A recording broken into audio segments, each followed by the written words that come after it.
What is up? Welcome to the handful of people that have tuned in for this evening's live stream presentation.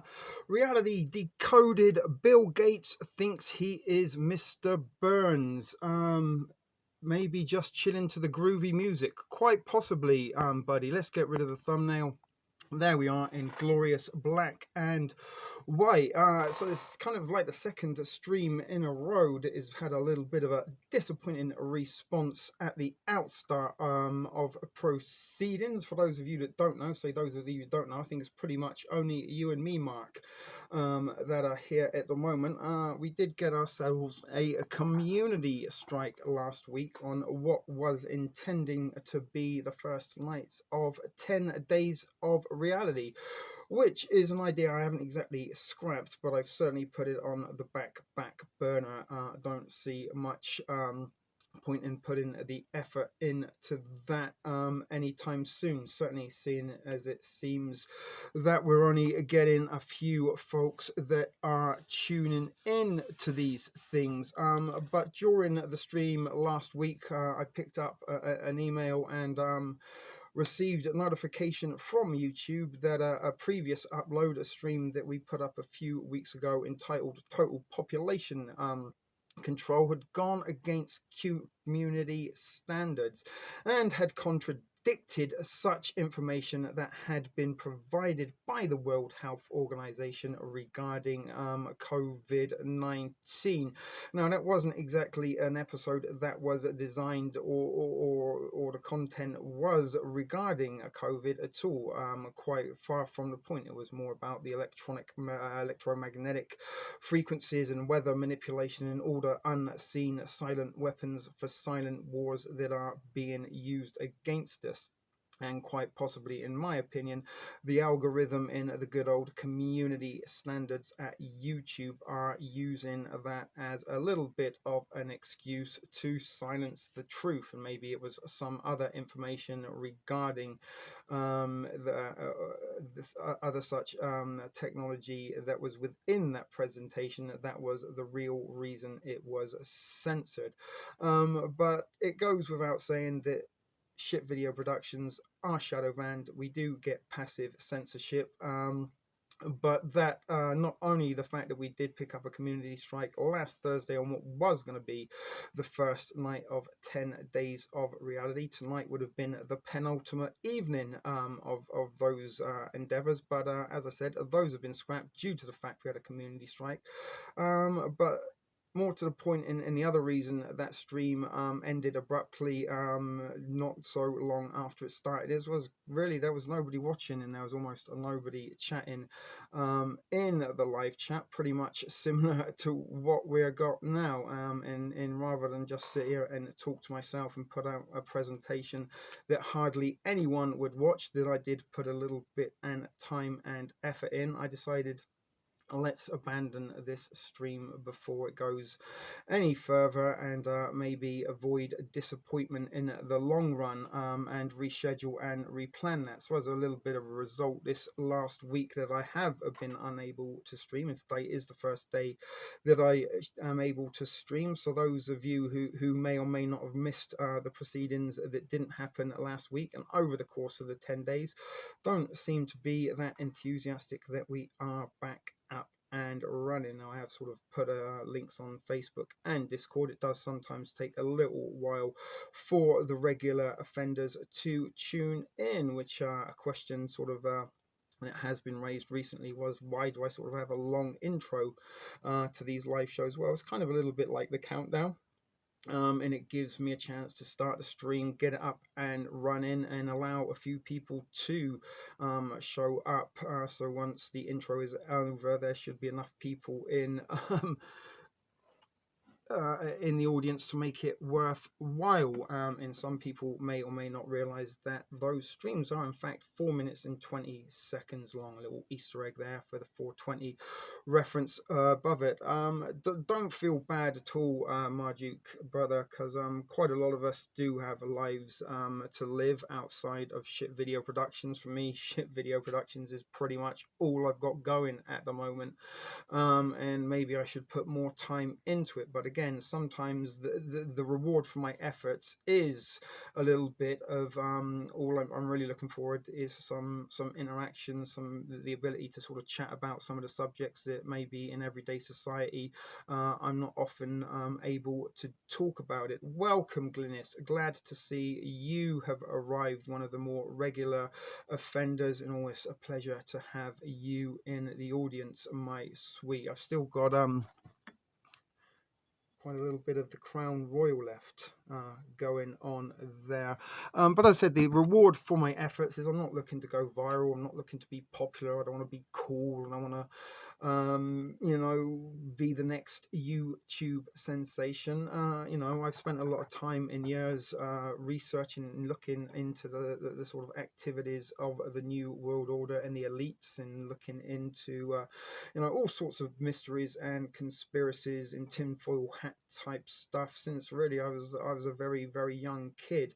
And I used to do so pretty much on my own in libraries, in my bedroom, in the days before internet, trying to sort of find out as much information as I can in a technical era. Obviously, once upon a time, before passive censorship, before shadow banning, the internet was ripe for the picking for wonderful information, documentaries and such forth about sort of deep state goings on that may be hello Darcy, that made some of those lonely hours on my own a little bit more not enjoyable, but it certainly gave me something to do. Now, what was the purpose of all those hours in years of research and that if I was going to keep it to myself? So a little bit of the reason was, start a YouTube channel, talk about these stuff, and maybe find a handful of individuals that may sort of be in a similar mindset, that we can sort of talk the shit with each other. And to a degree, we sort of got that going here at Shit Video Productions over at TSP TV. We had a little bit of a thriving community for a while, but unfortunately, that community didn't sort of really grow. It just sort of got a little smaller and smaller over the months that we've been operating here out of my basement, is what is known as Shit Video Productions. Welcome, Kelly Kibo. But what we lack in quantity, we are beginning to gain in quantity. We're starting to get a few more like-minded individuals that are coming to this reality community, the thrift fam as we used to be known, that are sort of making it a little bit more enjoyable, are contributing. That's why we've had a few panels and stuff recently, a few guest callers, trying to revamp, try and up the game a little bit here at Shit Video Productions. And that's a little bit in my involvement with the editing and putting together these presentations. This is all a little bit of the, as I said before many times, the polishing of the turd that is Shit Video Productions, and try and make things a little bit more presentable. And I do enjoy putting together the editing and sort of putting together, as I was talking about earlier, the intros, and occasionally I do go to the lengths and trouble to put like feature content specific intros together, in particular alien agendas and stuff. And back during 2 weeks of tea, I pretty much made a different intro for every theme that we covered during those 2 weeks. And part of parcel of that is to give a little bit of an inkling of what we're going to be talking about that night, and give you some visuals and some audio memory blasts. But it's stuff that I kind of enjoy doing. It's stuff that keeps me busy while I'm non-essential and don't have a day job anymore, and it does sometimes eat up and absorb quite a few hours that I'd otherwise spend staring at the wall.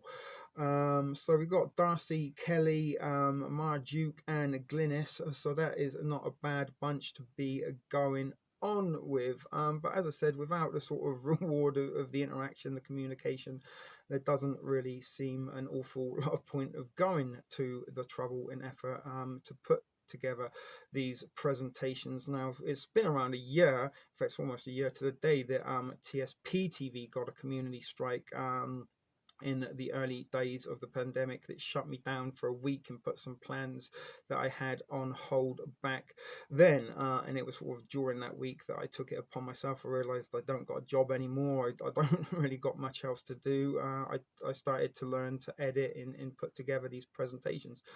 But I used to put them as an upload and just kind of Costanza is it as I used to refer to the live shows where I just press play on the live and make it up as I go, and what happened happened. But with efforts to sort of, as I said, polish the turd and get a little bit more structure, I figured the best thing to do was edit together my videos that I would upload that almost nobody ever watched in their entirety and hardly got any feedback, comments, or response at all. So again, the reward for the effort isn't there. But as the live shows and the live streams seem to be a little bit more enjoyable, do seem to get more numbers, and a little bit more response and interaction, I figured let's do a little bit of live interaction with the chat and the regular offenders who are watching. Have a feature presentation where I can edit, put together a feature topic. Also keeps me from getting distracted and on topic, because sometimes those Costanza would be talking about one thing, I'd reply to a comment, forget all about it, and would go off on tangents. So you know, having a feature presentation and the themed content is part and parcel of trying to make a little bit more of an enjoyable interactive experience in the live show. Not to say there's nothing wrong with doing a George Costanza, making it up as we go along. Sometimes they have turned out to be some of the better shows, but in recent weeks, and in particular back to the zombie apocalypse decoded, I don't think I've done a series of streams, with the exception of the third one. Algorithmic interference prevented that from being the 3 out of 3 strikes of successful streams. But certainly the Friday night and the Saturday night are among the more interactive and possibly the best, some of the best, if not the best streams I've done. In particular, the first panel where we had Becky P and Maiden Montana as panelists. We also had Elmel as a guest caller, and you know, that was kind of what I really am hoping to achieve. Now, you can't always have every single episode hitting those dizzy heights that we got back then, but that is sort of the bar, I guess, is to what I'm aiming with Ship Video Productions and putting these productions together. And if or not you find the information important or not is entirely up to you. But again, if you do find the information important and you don't share it beyond yourself and keep it to yourself, then the information stops with you. It doesn't get to be heard by anyone else. Now, tonight's topic, Bill Gates thinks he's Mr. Burns, is a reboot of a deleted, removed stream or upload rather from TSP TV almost 2 years ago. And back then I uploaded a video titled "Are the Elites Pulling a Monty Burns and Trying to Block Out the Sun?" And in the last sort of month or so, maybe a little bit longer, a few of these articles have been resurfacing on mainstream and social media news feeds, suggesting that Bill Gates has plans and intentions to do just that, block out the sun. So that is what tonight's feature presentation is all about.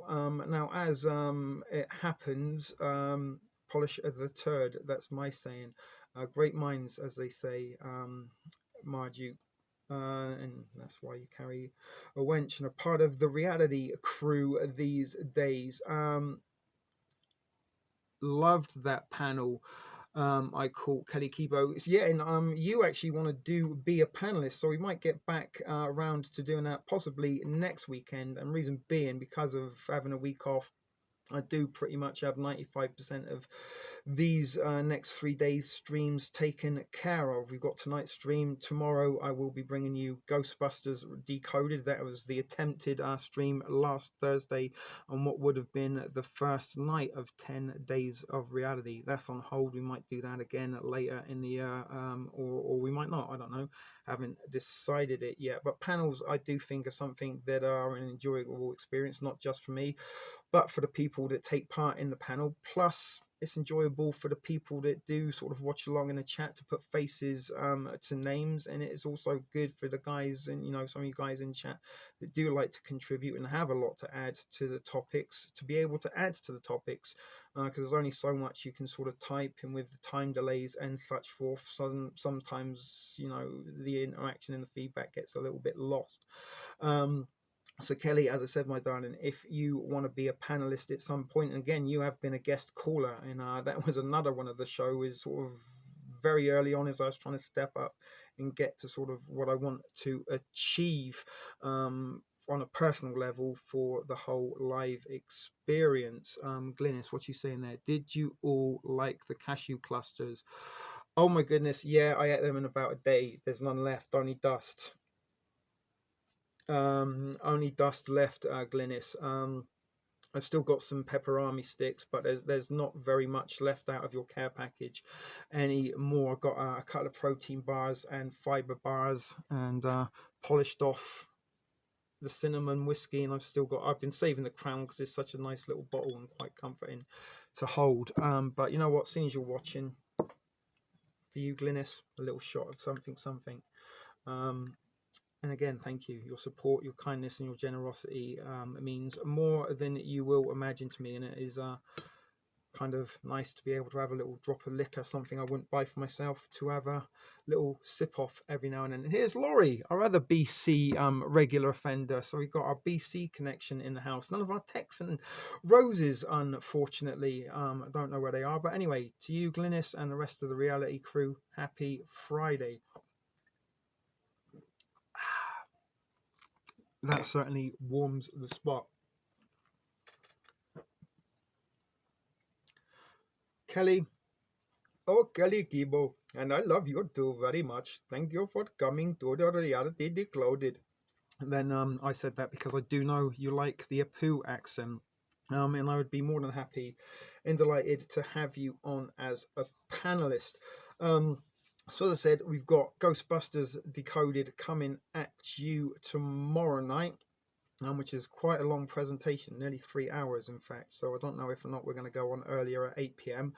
or just go on later, probably later because it is Saturday night.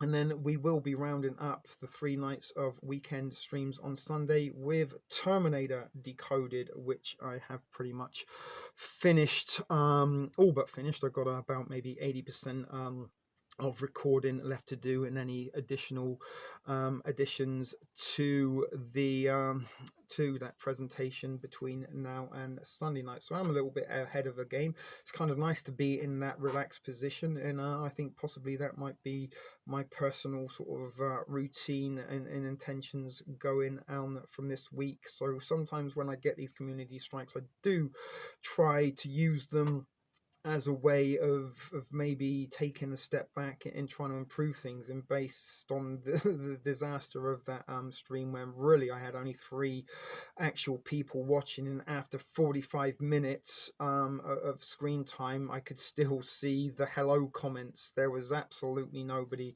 talking, so I ended that stream and then found the email saying that I had a community strike. So if or not it had been taken down before I stopped it, probably it would have. But again, I've tried to step up a little bit the efforts, and maybe take a little bit of more time and attention with the editing process of Ship Video Productions. And again, we've got a couple of themed intros for you coming tomorrow night and Sunday night, which is something I actually really do enjoy as part of my productions there.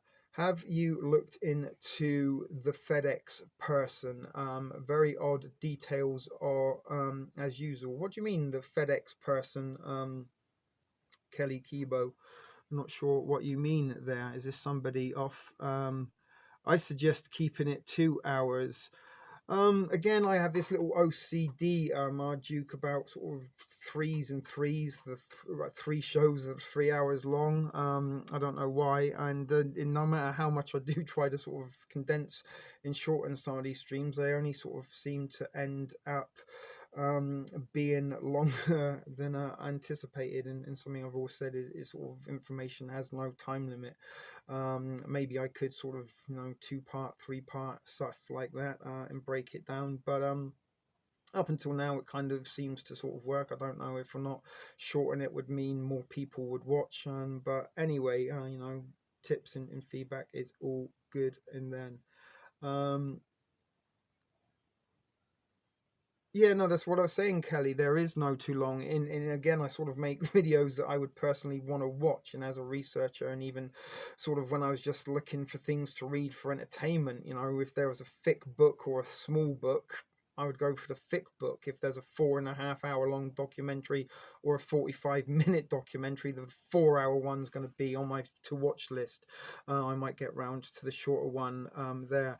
I'm a 3 baby too. I get it. So that is something I try to do. Give a 3 hour streams a week. I did have intentions to do 5, but it does get a little bit much. And sometimes, you want to spread yourself thin. And by getting too much, I mean sometimes, I put inverted pressure on myself to do things and sort of end up not doing it. And this isn't like the pressure of working in the kitchen or having a real stressful job. I can take it or leave it, but it does give me a little sense of purpose, and it is something I do enjoy doing. And I like to enjoy sharing my my editing in presentations with you all. I'm always stunned when people go too short, but that's what I do. Well, in an Instagram society, the memetics, where people get their information from memes or tweets that are 140 characters, and how YouTube, the corporate YouTubers and all the tutorials tell you, if you're going to be a YouTube channel, just talk about one thing and don't make videos longer than 10 minutes. It's the conformity. I am the I am the anti-meme. If that's an actual real thing, I do everything in length, in longevity, if that is the correct way of saying that word. Probably not.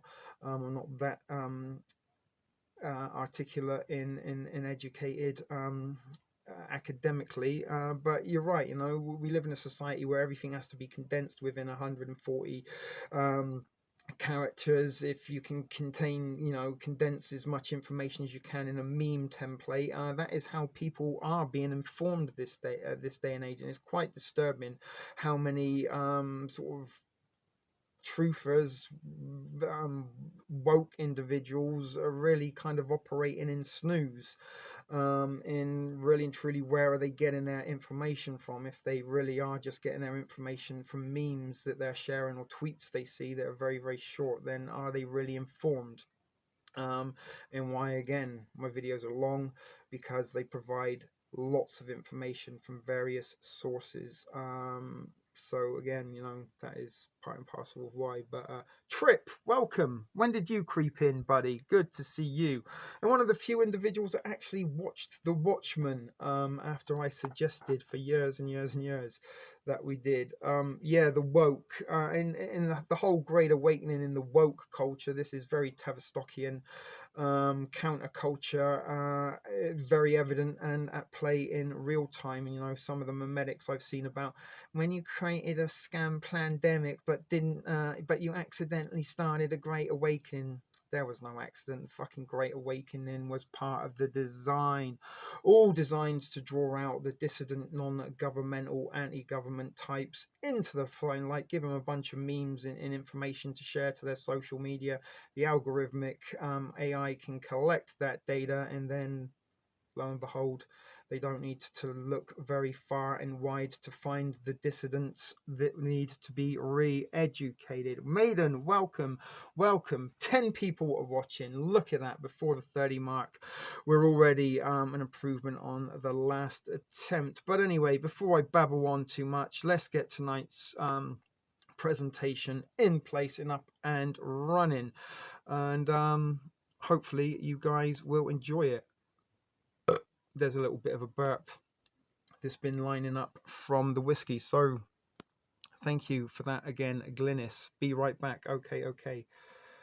The Great Awakening is planned but real, but it's very dangerous. We might have to talk about this on a panel in the future. I said you and Al are the most consistent smaller YouTubers I stick with. Yeah, I've got an awful lot of time for Al. I'd love to get her in. She's been a special guest a few times over on TSP TV, and once we even collaborated in real time on the fly when a real life false flag was going on, the Jersey shooting. I actually got a community strike as a result of talking about that. But yeah, Elle, she's a bit of a kindred spirit, I must admit. And Iggy, I've also got a lot of time for Iggy over at Shadow Band. I know he puts a lot of time and effort and thought into his research and productions over there. Good folks that you could do a lot worse tuning in to their channels if you're not tuning in to Reality Decoded. So funny enough, sorry, my videos, Kelly Kibo, before we start, are only short because my attention span with 3 quids. Yeah, no, I get it. People have families and stuff. I've got nothing better to do but talk for ages. But thank you. I certainly appreciate that sort of feedback. It does give me a little bit more motivation to continue this. But anyway, without any further ado, guys, let's get ready and set to watch this evening's presentation. Does Bill Gates think he is Mr. Burns? And I said it's a little bit of a reboot of a video that has been deleted from TSP TV almost 2 years ago.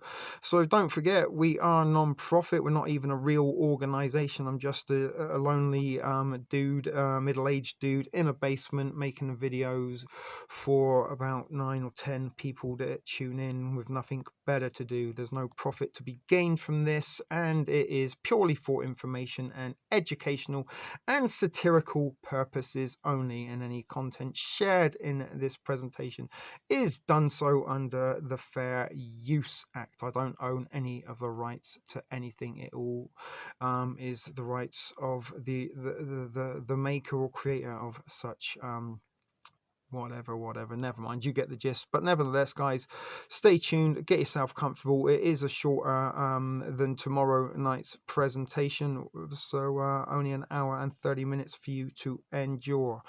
Bill Gates thinks he's Mr. Burns.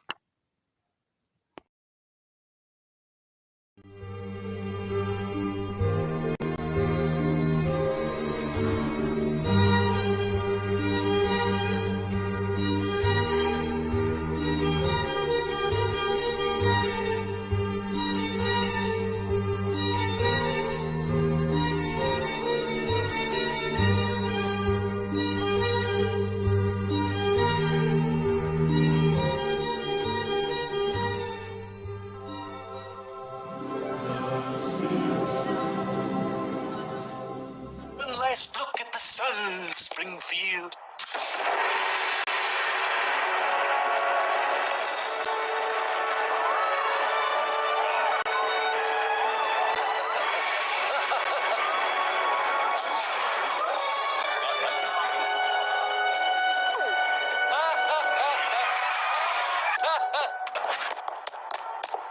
Hey!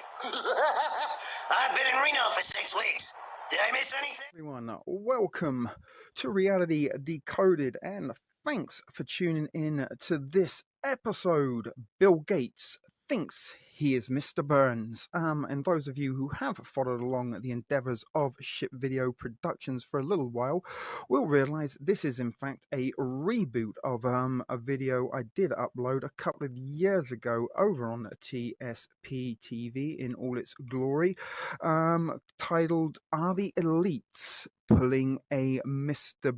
Burns and Trying to Block the Sun? Now, unfortunately, due to community standards and such forth that YouTube seems to like to target and impose on certain YouTube channels, TSP TV and Reality Decoded seem to be no exception to their ridiculous stringent regulations. But that video has since been reviewed, and the frustrations is it would be able to, nice to be able to pull that up and say, well, look, I told you so.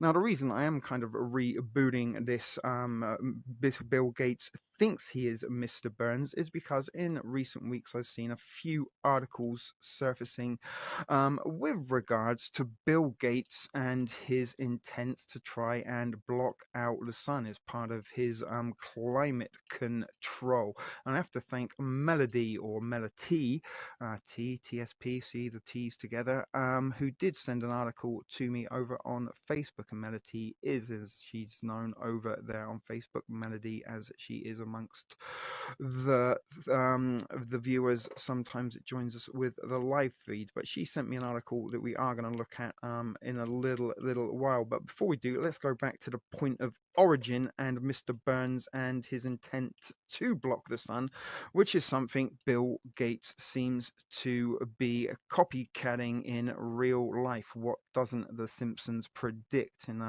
we will hopefully be bringing you in the not so distant future a Simpsons Decoded special live stream.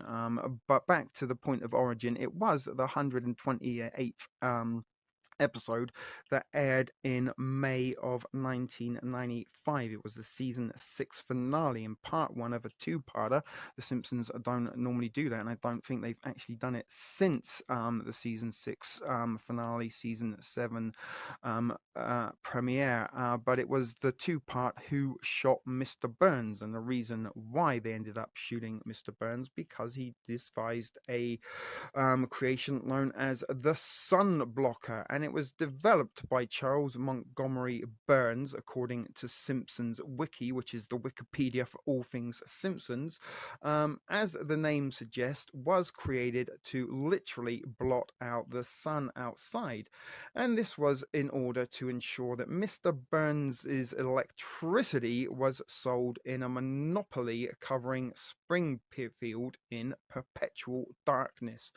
Otherwise, the machine was extremely infamous alongside the theft of Springfield Elementary School's oil. And the episode actually started out with poor old Super Dude, the Springfield Elementary School pet hamster and mascot, passing away. And groundskeeper Willie went to sort of bury poor Super Dude outside in the school grounds and struck oil, and the school become very, very rich until Mr. Burns decided that he didn't want anyone else in Springfield being rich and started drilling the oil himself, causing sinkholes of all things. But that is how the episode started out, that Mr. Burns stole the oil from the elementary school, and not content with that, he realized that his greatest nemesis was the sun.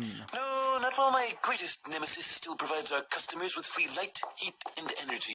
I call this enemy the sun.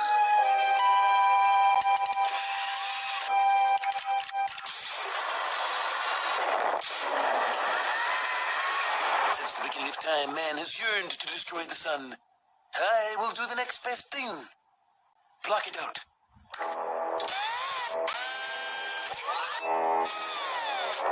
Good God. Imagine it, Smithers. Electrical lights and heaters running all day long. But, sir, every plant and tree will die. Owls will deafen us with incessant hooting. The town sundial will be useless. I don't want any part of this project. It's unconscionably fiendish. I will not suffer your insubordination. There has been a shocking decline in the quality and quantity of your toadying, Whalen, and you will fall into line. Now! No. No, Monty, I won't. Not until you step back from the brink of insanity. I'll do no such thing. You're fired.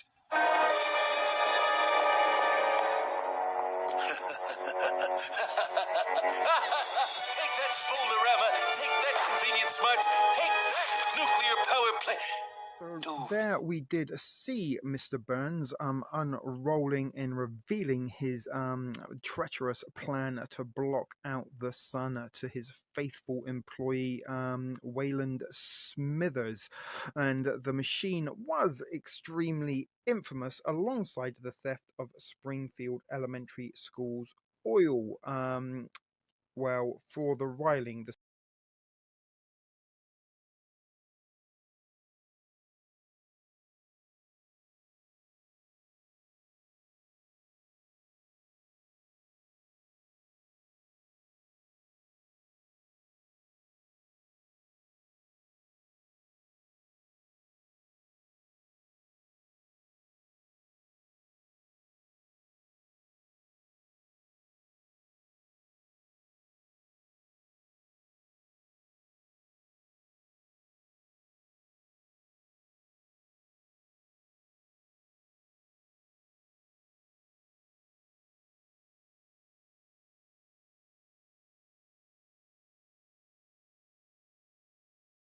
Springfieldians hated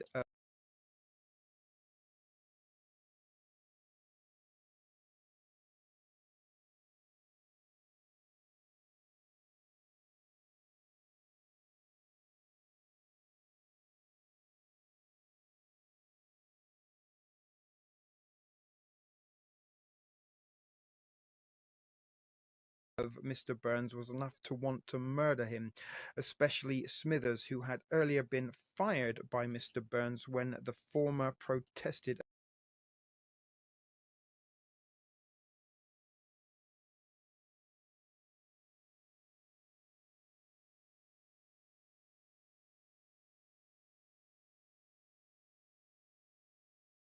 against the plot and cited it were too heinous of a plan for even Mr. Burns to nominally support. And that is why Mr. Smithers was fired by Mr. Burns for not wanting to go along with the plot to block out the sun. And as you may realized why, it was so that the Springfieldians would end up spending more money on the power provided by Mr. Burns's power plant, and that is also something that is a little bit similar to reality in what we are seeing here in Ontario. We've got a little article to show you in regards towards that. But let's finish up here at Simpsons Wiki before we look at a couple of real life examples of these Mr. Burns type treacherous acts. That corporations and in particular Bill Gates seem to be using as their playbook. But ultimately, Mr. Burns' plan did succeed, and he activated the device in full view of a town hall meeting that had been called by the Springfield residents towards Mr. Burns's recent treacherous, tyrannical behavior.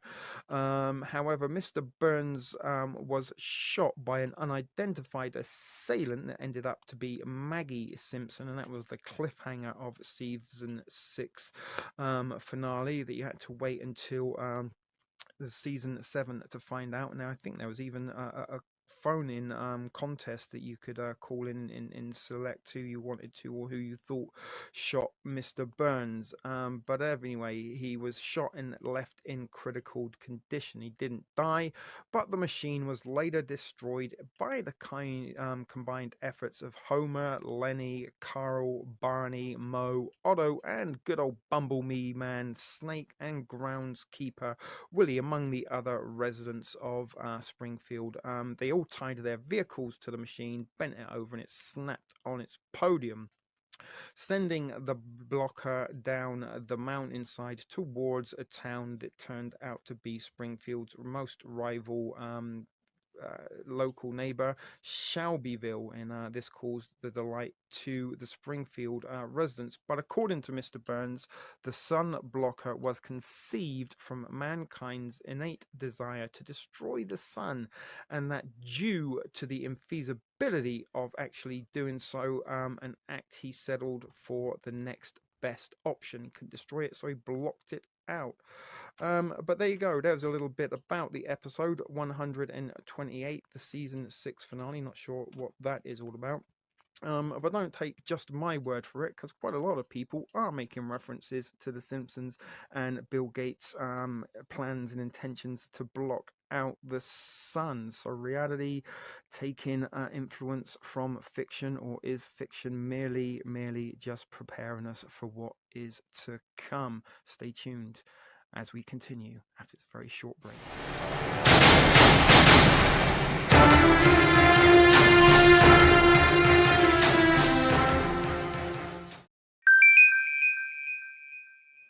So here we are at DuckDuckGo, and you can see I've put in the search engine Mr. Burns blocks the sun, and there are some videos that we just saw clips from, as well as a link to a YouTube video as the first thing that comes up. That's what we had a quick glance at prior from Simpsons Wiki about the sun blocker.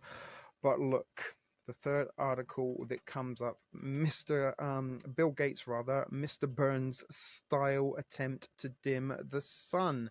Might, but then we go down to the next one. Bill Gates has become Mr. Burns and wants to block out the sun. Another link there to the Simpsons videos that we just saw. South Africa is going to pull a Mr. Burns and block the sun. Bill Gates is turning into Mr. Burns. He wants to block the sun. Mr. Burns style plot to block out the sun could be the solution, maybe the final solution. Who shot Mr. Burns? Blocking the sun, blocking the sun. Bill Gates blocks the sun. Bill Gates, The Simpsons are other suggestions that come up when you put Mr. Burns in The Simpsons. So there is a connection there, and I'm not alone in suggesting it. So let's click on this one. I haven't looked at this yet. Let's see what this is going to say by random. It come out on the 27th of April 2016.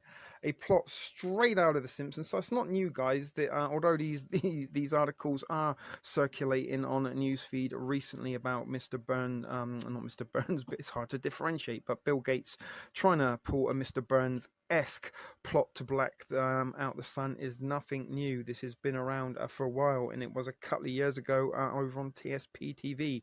I put up a video titled "It's now been removed. Are the elites pulling a Monty Burns and trying to block the sun?" But a plot straight out of The Simpsons could be the solution, the final solution possibly, and that's also something Bill Gates has spoken about, the final solution to global warming. And some scientists believe this. The creation of a giant space umbrella to block out the sun, just as we saw in that clip from 1995's season 6 finale of The Simpsons, is gathering supporters from NASA. Of course, NASA would support it. Never a straight answer. And also the Royal Society and the European Union. Wonder who's pockets they are in, but a giant sunshade designed to divert between 2 and 4% of the sun rays would bring the planet back to its pre-industrial climate, the British Brainwashing Corporation reports. But the plan would not bring the same level of darkness as Mr. Burns's evil plot to block out the sun in a classic Simpsons episode, but it would also be more difficult to accomplish. The sunshade, conceived by James early in 1989, see, not recent at all, would effectively be a glass shield. Surely the glass would magnify the rays, but I don't know, I'm not a scientist. But it would be 2,000 kilometers wide, about the width of Victoria, but the structure would be so heavy it could not be built on Earth. Instead, it'd have to be constructed on the moon, or maybe in space. Maybe that's what Elon Musk's Starlink is helping, and that's what Space Force is all about. They're out there building the umbrella, but it would sit at the L1 point, a spot in the space about 1.6 million kilometers away, that is equally balanced between the Earth's gravity and the sun's. And there is a picture of Burns with his device that introduced the sunblock at Springfield. But other plans include creating clouds of moon dust, thousands of wire mesh mirrors, or a ring of tiny umbrellas orbiting the planet. Maybe the Starlink satellite train that are orbiting the galaxy, they already might be providing a tiny ring of umbrellas. Who knows? Let me know if you have any thoughts and opinions on that. But that was just one little article from back in 2016 about the plot to. We're going to look at more as goes on, but that was a little look from 2016 about the plot to block out the sun, and telling us it's all for a good reason. It's just to help with climate control and lower emissions. It's all about depopulation, folks. But let's look at this one here. Bill Gates turning into Mr. Burns. In Barstool Sports is the website, and he wants to block out the sun with dust. He doesn't have a sun blocker like Mr. Burns, but a Bill Gates venture aims to spray dust into the atmosphere to block out the sun. What could possibly go wrong? And of course, guys, we did look recently at the new Manhattan Project and the chemtrailing and the spraying that is going on, along with the cooperation and inclusion of HARP, how they are weather modifying our weather system, and how they can weaponize modern day mechanisms to turn weather into weapons. Sorry, I got a little sidetracked with my words. But Bill Gates is financially backing the development of a sun dimming technology that would potentially reflect sunlight out of the Earth's atmosphere, triggering a global cooling effect. The stratospheric controlled perpetuation experiment, SOPEX, launched by Harvard University, aims to examine this solution by spraying non-toxic calcium dust into the atmosphere. Of course, it's not toxic. A sun reflecting aerosol that may offset the effects of global warming. Widespread research into the efficiency of solar geoengineering has been stalled for years. Of course, it has, due to controversy. Opponents believe such science comes with unpredictable risks. With great power comes great responsibility, said Peter Parker's Uncle Ben before the robber that Spider-Man could have stopped ended up killing Uncle Ben, and thus what caused Peter Parker to become a crime fighter. But nonetheless, great power does come with great responsibility, but including the extreme shifts in weather patterns, not dissimilar to warming trends we are already witnessing. Environmentalists similarly fear that a dramatic shift in mitigation strategy will be treated as a green light to continue emitting greenhouse gases with little to no change in the current consumption of production patterns. I feel like this could be added to the Simpsons montage of predicting the future, a maniacal billionaire funding in a project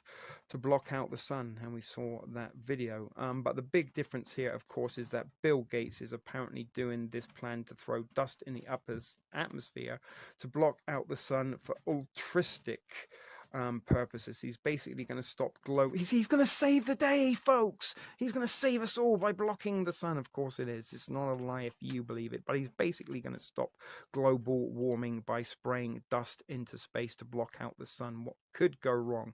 And of course, it's got nothing to do with possible, power companies in such forth, alternative power sources making a profit from this. I don't know how about a new ice age. We talked about these cataclysms on Dog Walk not that long ago. When you have mass ejections from Earth into the atmosphere by either asteroid impact or volcanic activity, remember that asteroid impact, folks.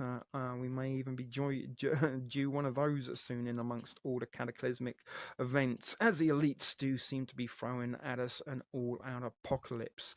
But the dust that can be spread into the atmosphere from an asteroid or volcanic activity, you normally get an ice age. People have been boo-hooing about rising sea levels and polar bears dying for years now. You know what is worse than global warming? Global cooling by a mile. Indeed it is. You want to freeze to death? You want all your grape crops to be killed from frost so you can only drink extra hoppy beers and vodka? You think weed can grow under a glacier? Fuck no. It can. That's the future that Bill Gates has in mind. And again, something also that Bill Gates is funded and put a lot of money and research into is Impossible and Beyond Soylent Green meat products. Soylent Green, tell you all about it. That's where we're heading, folks. And Bill Gates is one of the corporate dictators that is leading us there. But you will also know, and the writer doesn't care, hotter, colder, whatever, we will figure it out and adjust. I just don't want to get to the point where Mr. Burns, Bill Gates, the government, etc., tell me I can't steam anymore. I can't stream anymore. They came for our cars that got 5 miles per gallon. Then they set their sights on the steaks because cows fart too much. Next, they'll be coming for our devices and data. Before you know it, we'll be staring at the wall, eating nothing but Soylent Green, or as the writer says, soy gruel, and talking taking electric buses everywhere. Part of Agenda 2030, folks. I'd rather be dead and buried under the ocean or a glacier if that is the alternative. Those guys don't give a fuck because they're flying to Mars with Bezos, Musk, and the other aliens. The rest of us schlubs will be down here dying on Earth, eating egg noodles and ketchup, or ramen and ketchup, maybe. This is the exact reason why Gates gets looped into all these internet conspiracies. You combine the fame, deep pockets, squirrely personality, and the insane ideas like throwing dust into space to block the sun. That is a Bond villain idea, and Gates seems to be attached to nothing but ideas like that. Was one article.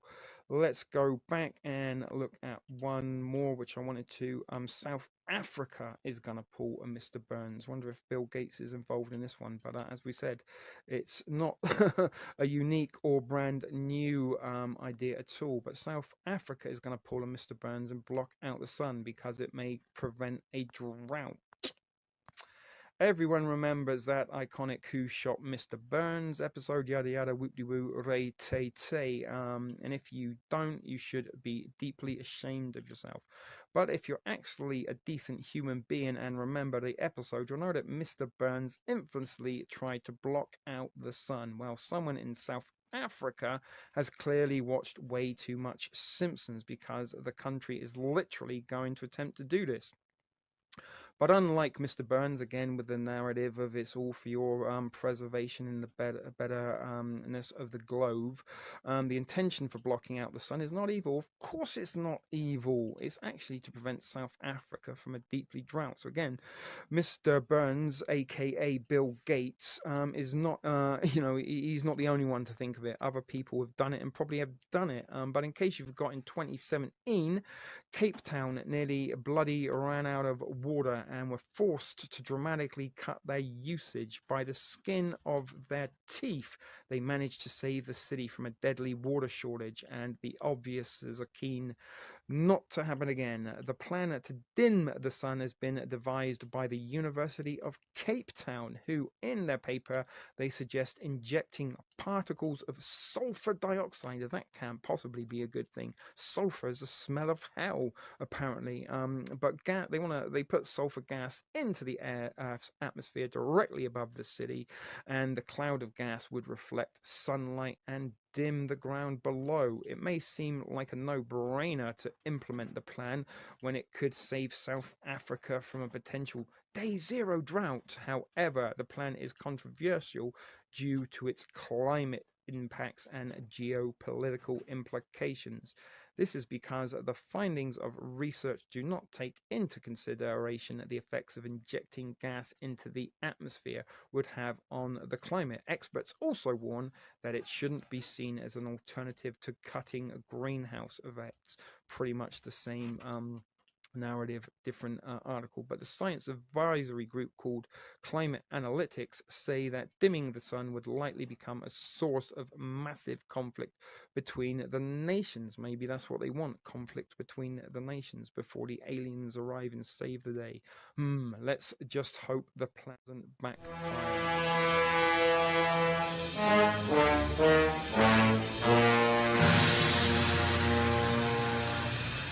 Famous supervillains around these days, and they literally sound like Bill Gates. You have, of course, from the Marvel series, you have Thanos. His whole point is, I'm going to save people by killing half the people. There's too many people, overpopulation, we have to cull the population, which is just, literally, it sounds like a Bill Gates TED Talk. And then, of course, you have this story here. Harvard scientists begin experiment to block out the sun. This is something that Bill Gates is involved with.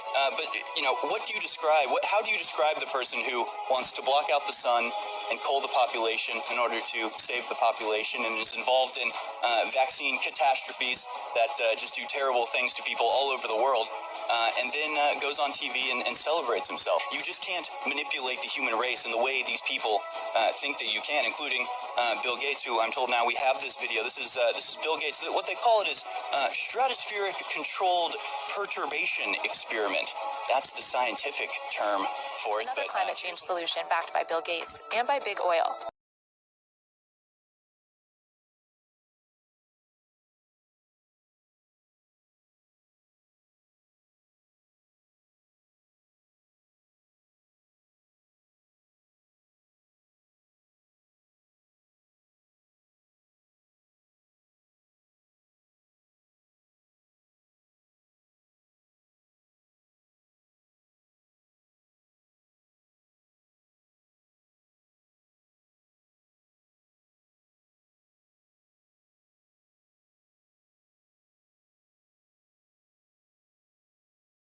It involves sucking billions of tons of carbon out of the air. And at $100 to $200 a ton, it could be big business.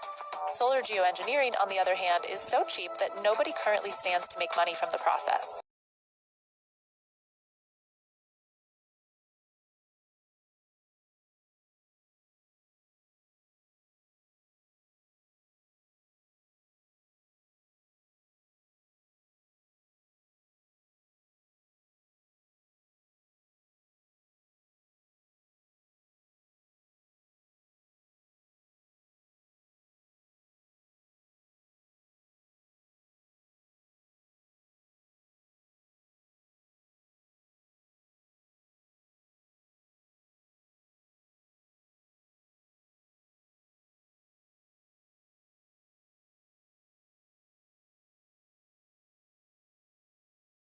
But just because a solution is cheap doesn't make it a good one.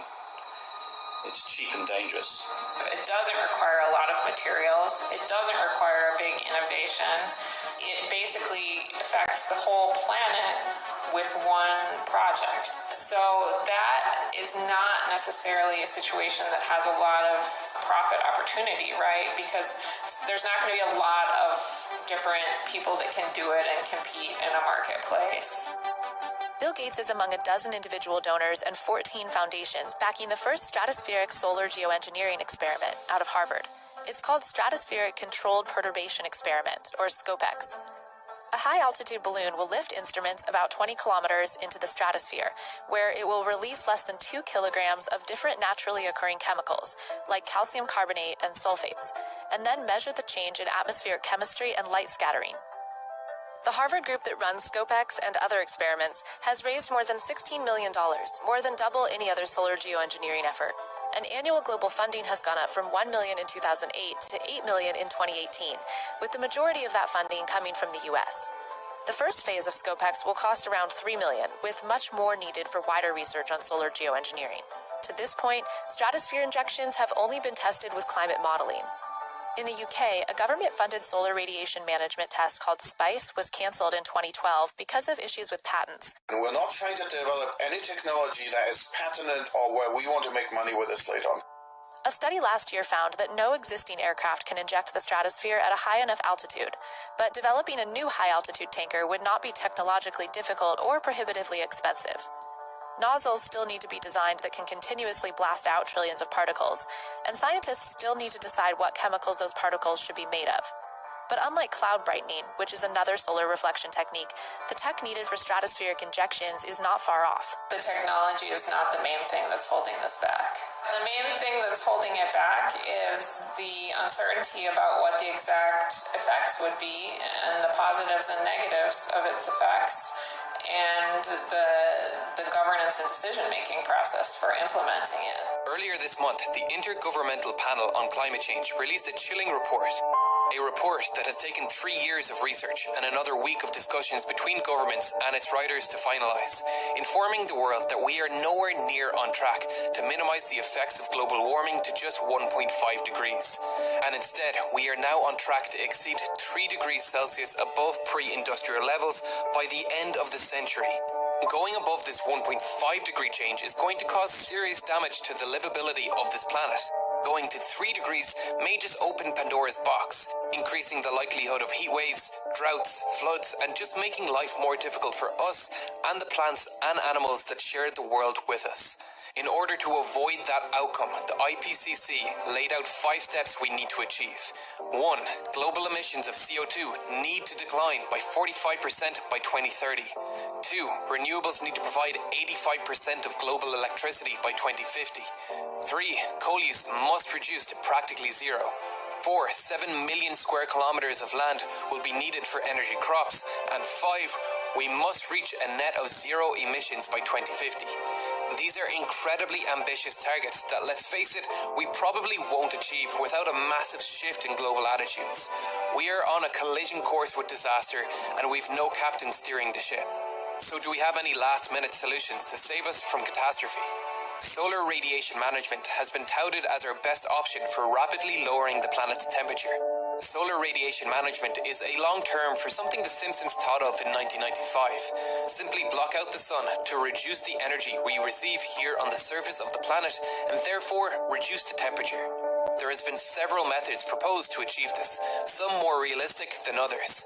The most sci-fi of all these solutions proposes that we place some form of sunshade in space, like the one proposed by Gregory Benford.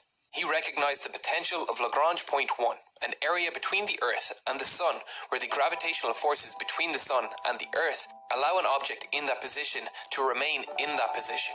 Here, a sunshade would provide a constant reduction in solar radiation, but placing a solid sunshade that would cause a massive shadow roving over the Earth's surface every day is obviously not a reasonable solution. Instead, Benford proposed using a concave Fresnel lens, which would not completely block out the sun, but diffuse its light. A Fresnel lens is a compact lens designed to minimize the weight and bulk of the material required to make it. It takes advantage of the fact that light is only deflected as it passes between the boundary of mediums. Therefore, the thickness of lens material really doesn't matter, only its geometry. So a traditional lens can be drastically reduced in weight, like so. He estimated that a lens with a 1,000 kilometer diameter could reduce the solar energy reaching Earth by 0.5 to 1%, at an initial cost of about $10 billion. But you do this in a controlled way. Modelling studies have found that it could reduce the intensity of heat waves, for instance. Apparently it could reduce the rate of sea level rise. It could reduce the intensity of tropical storms. But it also comes with significant risks and uncertainties. Things like mass famine, mass flooding, drought, of kinds that will affect very large populations. It could weaken monsoons in India, China, and Africa enough to affect crops. It could eradicate blue sky. You start increasing the amount of diffuse light and you have less direct light, which is the same thing as saying it looks hazy and white. And if the global community decides it should stop? So you stop injecting it, and after a year, the cloud is gone, and you get this rapid warming at a rate much faster than you would get if we had done nothing. If you've taken out the greenhouse gases that are adding to the warming, then the temperature won't go up, it'll stay what it is. So if we don't stop emitting greenhouse gases into the atmosphere, we don't try as hard as we can to do that, then there's no point in doing solar geoengineering. A 2016 opinion poll conducted by the Harvard group doing solar geoengineering research found that 67% of subjects support its use. One reason this technology is appealing, it's cheap. One study estimates it would cost an average of $2.25 billion globally every year for the first 15 years of deployment. Compare that to the $500 billion the U.S. government estimates it will cost just the U.S. by 2100 if no action is taken against climate change. Considering the James Webb Telescope, an object vastly smaller than this lens, itself cost $10 billion, I would say Benford's calculations are more science fiction than science fact. On top of this, Lagrange point 1 is a point of unstable equilibrium. Small disturbances in the Earth's gravitational field can dislodge the object from its position, and so it would need some way of correcting its position frequently. I personally don't see this as a viable solution, and it is not being seriously considered by any governing body. So here we are at popularmechanics.com, and this was the article that Melody, aka Melody, depending on what platform you are following on, be it YouTube or Facebook, that suggests Bill Gates will have to wait a while to block the sun, and scientists have postponed the billionaire-backed study of controversial technology called solar engineering. And this was from April 12th, 2021, not very long ago at all. And there is a picture of Bill Gates, and if you notice how purpley and blue beamy that is, why they need the purple and blue tint, I do not know, but a controversial Bill Gates backed sun blocking experiment has been postponed for ethical reasons, and concerned groups want a clearer understanding of the consequences before the launch. The test was originally scheduled for June 2021, but will be delayed at least till 2022. Just as quickly as it was announced, a controversial solar geoengineering experiment backed by Bill Gates has been postponed. If you think science is badass, so do we. Let's nerd out over it together is a clickbait commercial. But anyway, Gates and other private donors are supporting the Harvard University Solar Geoengineering Research Program. We're going to look at that right after this article, but which had been planned to launch a new study based in Sweden, home of IKEA in Greta Thundercunt Thunberg. Not necessarily the best of things to offer the world, but anyway, in June, researching the efficiency of blocking the sunlight from reaching the Earth's surface. But the stratospheric controlled perturbation, it sounds like masturbation, and pretty much I bet that's what little Bill Gates and his Elon Musk buddies do. Looking at blocking the sun, my penis is almost erect, I can play with it for once. And they do get fucking hard-ons and boners over this type of shit, believe you me, this is their pornography, people. But the stratospheric controlled perturbation experiment is aimed to see how a tiny amount of aerosol in a trial would influence the immediate surroundings. But now Harvard says it's delaying the study to examine the impact on Sweden itself, as well as the indigenous Sami people who live in the region.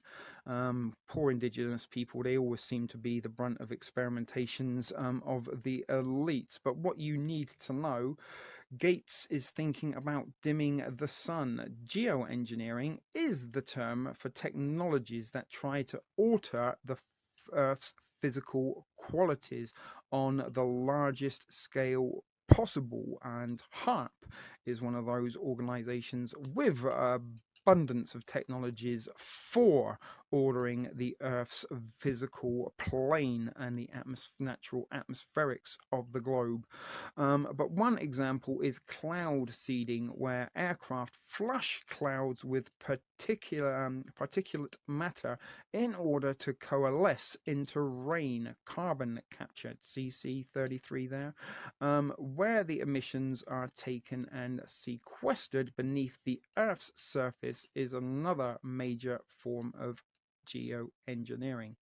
Scientists have devised multiple ways to block sunlight from reaching the Earth's atmosphere or surface. These are gathered under the umbrella term solar geoengineering. The most common and studied method is to reflect sunlight away from Earth using aerosol particles in the atmosphere. But until now, this has been seen as more of a fringe idea. There's two pyramids there, or even form the M for Masons, perhaps, and a balloon and a recovery parachute, and the equipment at the bottom, the equipment gondola. And this is how they are going to propose to do it. They're going to create these weather balloons, you know, what they suggest are UFO crash sites. When they are reported, they usually passed off. Oh, it's nothing to worry. It's not from outer space. It's just a weather balloon. But that's what Bill Gates' plan is weather balloons, and they're going to put all this equipment in a gondola, send it up as close to the Earth's atmosphere as we can, so that they can spray these particles that will block the sun. But SOPEX has planned a small pilot experiment with the rationale that we need to scrutinize and consider the idea of solar geoengineering today, so we don't end up relying on a totally untested technology in the future, just like the vaccines, not tested, unless of course they were tested long ago in preparation for this event. But nonetheless, that is just thoughts and opinion, not medical advice, so seek your own information on those related incidents or stuff to know. You should seek professional guidance. I'm only saying that to avoid any potential community strikes against misinformation. I'm not informing you anything, it's just opinion. But the SOPEX experiment sought to release just a small amount of aerosol material into the sky in a specific location, but now Harvard says even this must be considered in more detail with the ethical implications in mind. They didn't have the ethical implications, I'm guessing, at the start of it. It's only now it's close to going ahead with the pilot. Oh, hang on a minute.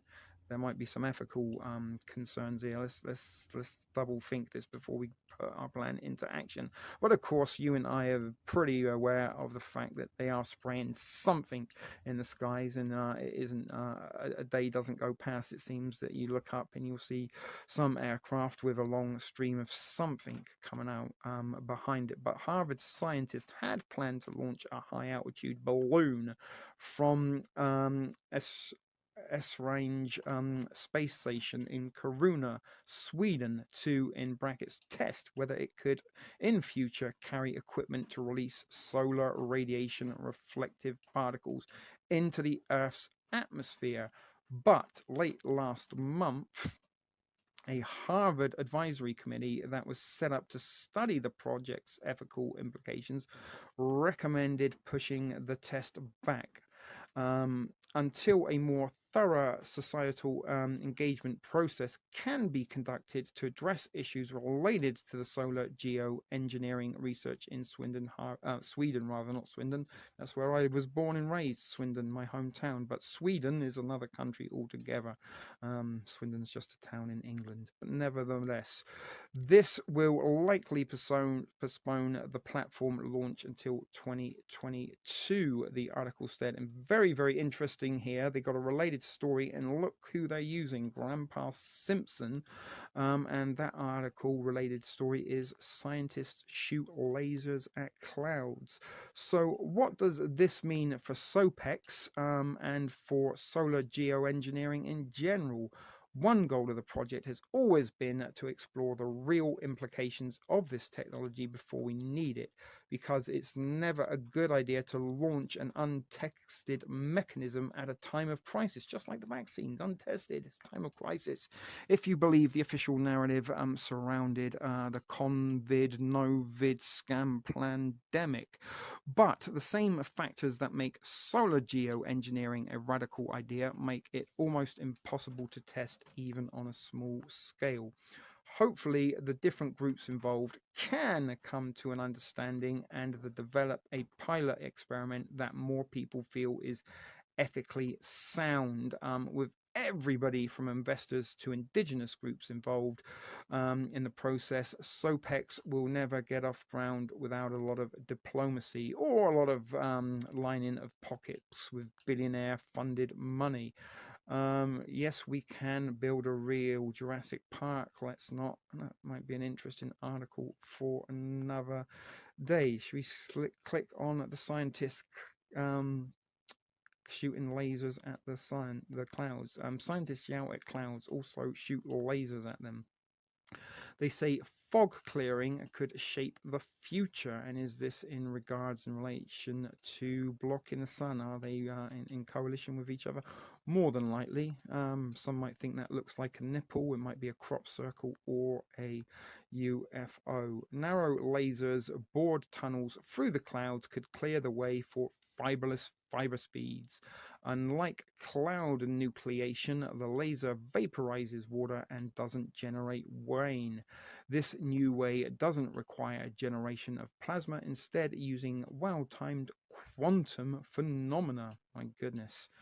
Just that alone requires some form of Harvard degree in science to understand. But could satellites perform better if we cleared tubes in the sky using powerful lasers? And the satellites, I'm pretty sure they want to perform better. Surveillance satellites, or maybe even sort of, destructive satellites. Star Wars project, think about that type technology. But if the cleared tubes in the sky using powerful lasers, researchers from the US and Switzerland say this evil genius-like strategy, it's all about evil genius strategies, guys, could improve optical data transmission by reducing cloud interferences. Maybe it might be required in order, clouds might present a hazard to holographic images, perhaps, just like on 9/11, it was a beautiful blue, clear autumn day in lower Manhattan when those CGI aircraft hit the towers. And as I said, picture perfect conditions, and maybe that is why they need to get rid of the cloud in order to project these holographic images. But the results say the fiberless counterpart to fiber is the way wireless revolutionized wired internet. Sorry, don't know what I lost there, but the major proposed use for the so-called fiberless fiber is for objects in space to transmit and receive messages from Earth. You know, maybe drones that look like UFOs, perhaps. But it could also revolutionize what we think, mind control, thought to skull, text to skull, type technology of as a satellite internet and any other communications that's beamed to and from satellites every day. Well, NASA engineers built an existing station in 2013 without weather control. They had to build multiple stations in order to cast the best odds of a successful transmission. Successful downlinks through the Earth's atmosphere depend on the weather, like a mob of tiny shadow puppets. A very interesting choice of words. Shadow puppets might be a term you could use to describe politicians.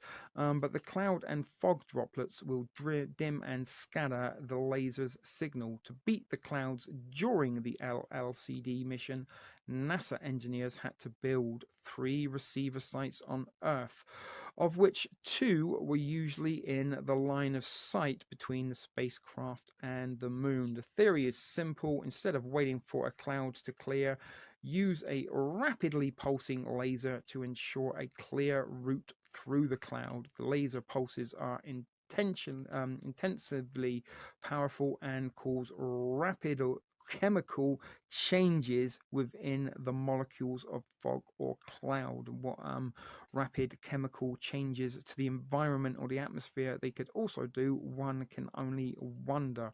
But the clear path is created by a sonic boom on the molecular level. Unlike a classic punch cloud made by an aircraft, the process is finely tuned and brighter than 10 trillion suns.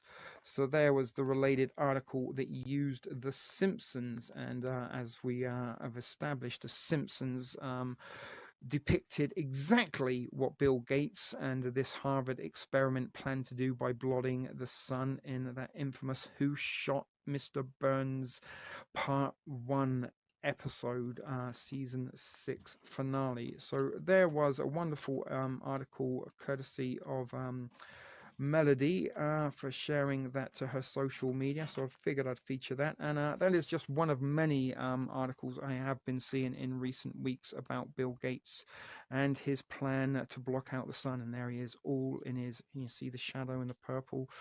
Lots of symbology going on there for sure. But anyway, there is one of many articles in reference to Bill Gates blocking the sun. We're not going to look at too many more. You can go and pop Bill Gates blocking the sun in your search engine of choice and do more research on it. But as I said, The Simpsons depicted it in 1995. Back in 1989, there was also an experiment and project and plans to put something similar into implication.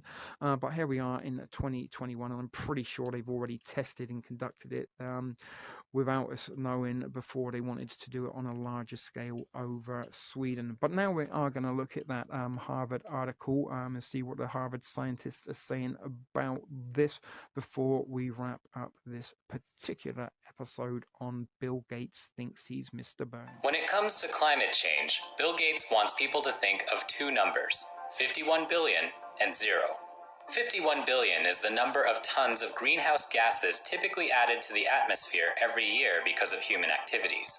0 is the number of tons we need to get to by 2050 in order to avoid a climate crisis. Gates has released a new book detailing his plan to get to 0 tons called How to Avoid a Climate Disaster, the Solutions We Have, and the Breakthroughs We Need. His breakdown of how we get to 51 billion tons of greenhouse gases each year puts goods production, as well as generating and transmitting electricity, at the top. The rest is divided among transportation, raising animals, forestry, and temperature control systems. Last year, Gates suggested the U.S. should create a National Institutes of Energy Innovation to help the country take the lead in climate change innovation. Gates says currently about $7 billion a year of government money gets spent on research and development for energy innovation, compared to $37 billion a year for medical research.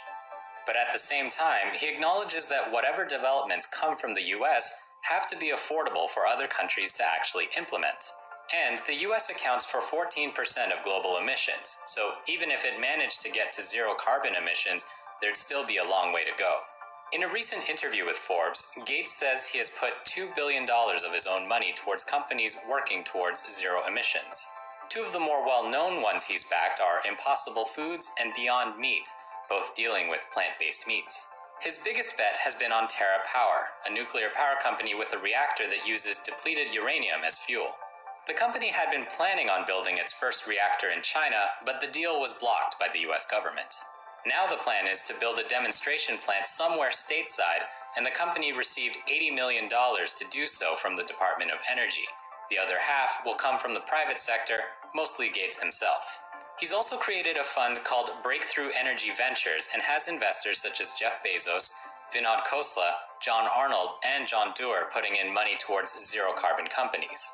Gates says he hopes at the least his book will get more people talking about what needs to be done to save the planet. But a bigger measure of his success is whether the Biden administration takes up any of his proposals as official policies.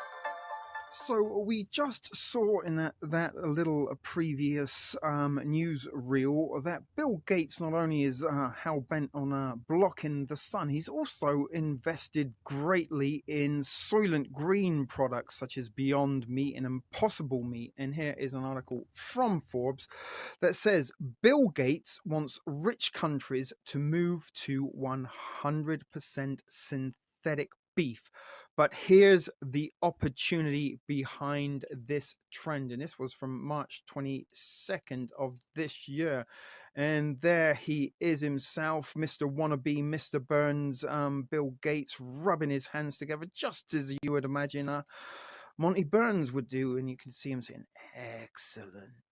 But let's go on. More from Forbes we are going to ignore, but want to help save the planet. Again, it's all about saving the planet through depopulation. Stop eating beef is what Bill Gates is telling you in a recent interview with MIT Technology. Remember, MIT, part of the Tavistock Institute network of manipulation of the masses organizations. But in this MIT Technology review, Gates went on to say all the rich countries should move to 100% synthetic beef in an effort to cut down pollution. Nothing to do with profits, Bill, because of course you have invested millions into these companies, as we will find out. And is this really and truly the dawn of the Soylent Green era that will be ushered in under the guise in necessity of prevention of the pandemic spread, the 99% survival rate virus COVID-19 had us locked down over a year. One of the videos I did push out very in the early days of the COVID pandemic was are we heading to Soylent Green Society, a video that has been removed not only from TSP TV, but when I rebooted it on Reality Decoded, it was also removed. And Soylent Green, along with 9/11, is my most censored subject on both TSP TV and already in the infancy of Reality Decoded. We are going to do a Soylent Green Decoded coming soon for sure. We need to reboot and re-spread the message of the Soylent Green Society. But of course, as we said, Bill Gates has invested heavily in Impossible Meat and Beyond Meat. And obviously, you know, if all the richer countries chose to go and eat 100% synthetic beef, then goodness, profit. You see where that's going. Follow the money, folks. But Soylent Green, again, is something we will cover again real soon for you. But you might be wondering what fake meat has to do with pollution. Turns out cows release methane, which is 84 times more potent than carbon dioxide, according to the Environmental Disease Fund. Sorry, couldn't see that word there. And again, farts. It turns out farting cows is what's causing the majority of pollution. So, once we remove the cows of their 84 times more toxic than carbon dioxide farts, then that will reduce the emissions. But again, remember, guys, humans fart. Becky Pamplin, Baby P, our resident medical expert, will tell you the importance of farts, but every human farts sooner or later. And we will inadvertently also be proving methane, and depending on what you are eating, some of those farts can be more toxic than gas chambers at death camps. But Gates' solution, the final solution, death camps' final solution, see what I did there, merging it in? You never get that kind of Holocaust type humor anywhere else. But ditch the real beef for the fake stuff. You can get used to the taste difference. No, you can't. I've smelt it and refused to taste it when my restaurant had Beyond Meat and Impossible Meat products in the kitchen. And honest to God, it smells worse than a granny's fart who's had nothing but wet pickled cabbage for 6 months on an end and had severe constipation and wore the same pair of tights for the whole duration. But anyway, and they claim they're going to make it taste even better over time. We don't want to get it to taste good straight away. We'll get it to taste better over time. Then we can introduce a higher price to the luxury. Beyond Meat now tastes more meatier. But now I don't necessarily agree with Bill Gates, and this is the author of Forbes magazine. Again, Forbes, part of the mainstream propaganda manipulation delivery services, and he doesn't normally agree with Gates, the author, but I hate the idea of governments deciding what their citizens should eat. Soylent Green is Tuesday, remember, government issued plant-based protein wafers, which was in actual fact recycled humans from the euthanasia clinic, because they've got so tired of living in an society that had become so desolate, so deserted, so disease-ridden, polluted everywhere around them. The old ways of life had gone, and people had been resorted to living on streets, in stairwells, in cars, and nobody's got any money. Nobody's essential except for a very, very small population of elites that still carry on living regardless of circumstances outside their little bubble, where they get to eat meat and vegetables and all sorts of wonderful benefits of being in the elite structure, whereas the majority of survivors in the Soylent Green society get so sick and tired of surviving and living off of government handouts, Soylent Green wafers every Tuesday, they take themselves off to the euthanasia clinic, where their bodies are then recycled into the Soylent Green they get sick of living on. Now, another part of Soylent Green that doesn't really get mentioned in the movie as part of the depopulation. It's only at the very, very end that the revelation comes that Soylent Green is people. But feeding people to people will also have an effect on the people that are eating human beings, and have resorted inadvertently to cannibalism, because over a period of time of constant eating a cannibalistic diet, the body will not be able to differentiate between what you eat for your dinner and what is actually you. So even when you're not eating, your body will start to digest you, and it will take most of its proteins directly from the brain, dumbing down of society, and it will inadvertently and eventually make you sick, and you will probably die once your intestines have been digested and your body's taken all the proteins it can. But anyway, sorry, I got a little off topic, but Soylent Green is my 1984, folks. Which seems to be what Gates is suggesting, that governments should start deciding what we eat.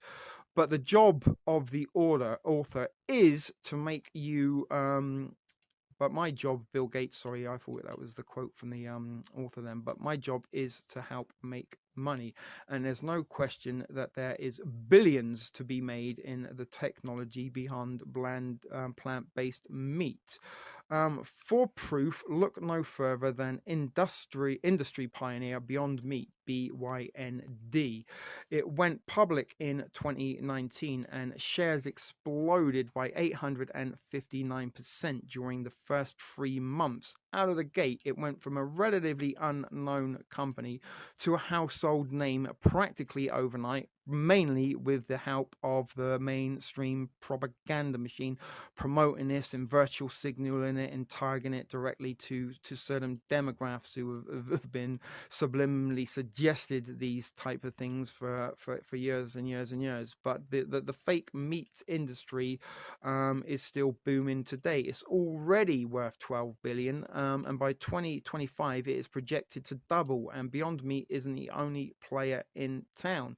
Today, there's a whole slew of competitors, including Impossible Foods, Gardein, Corn Foods, Maple Leaf Food, Amy's Kitchen, Morning Star Farms, and Sunfed Meats. Even Tyson, Smithfield, Purdue, and Hormel have rolled out meat alternatives. And during the first months of the COVID lockdowns, guess which industry saw a 264 surge in sales?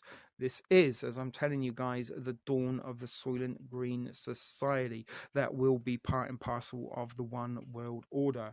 But here is some fake meat statistics for you here, that the plant-based meat products were 264, while dried beans, canned meats, sort of a couple of items you might be putting in your pantry if you're a prepper, they didn't compare to the increase in Beyond Meat. And sushi, look, went down. Some of these at the bottom vegetable platters were in the negative. But one thing is for sure, the plant-based meat craze is here. And this is, again, make it a craze, make it fashionable, make it trendy, make it a hip thing to do. Look at me, I'm saving the world, and I'm virtual signaling, I'm saving animals, saving the planet. What wouldn't you do to eat a Beyond Meat burger? But the synthetic biology is one of today's most exciting and lucrative hypergrowth industries. And again, it's only been around for a year or two. We don't exactly know the long-term effects of these dietaries of depending on synthetic food.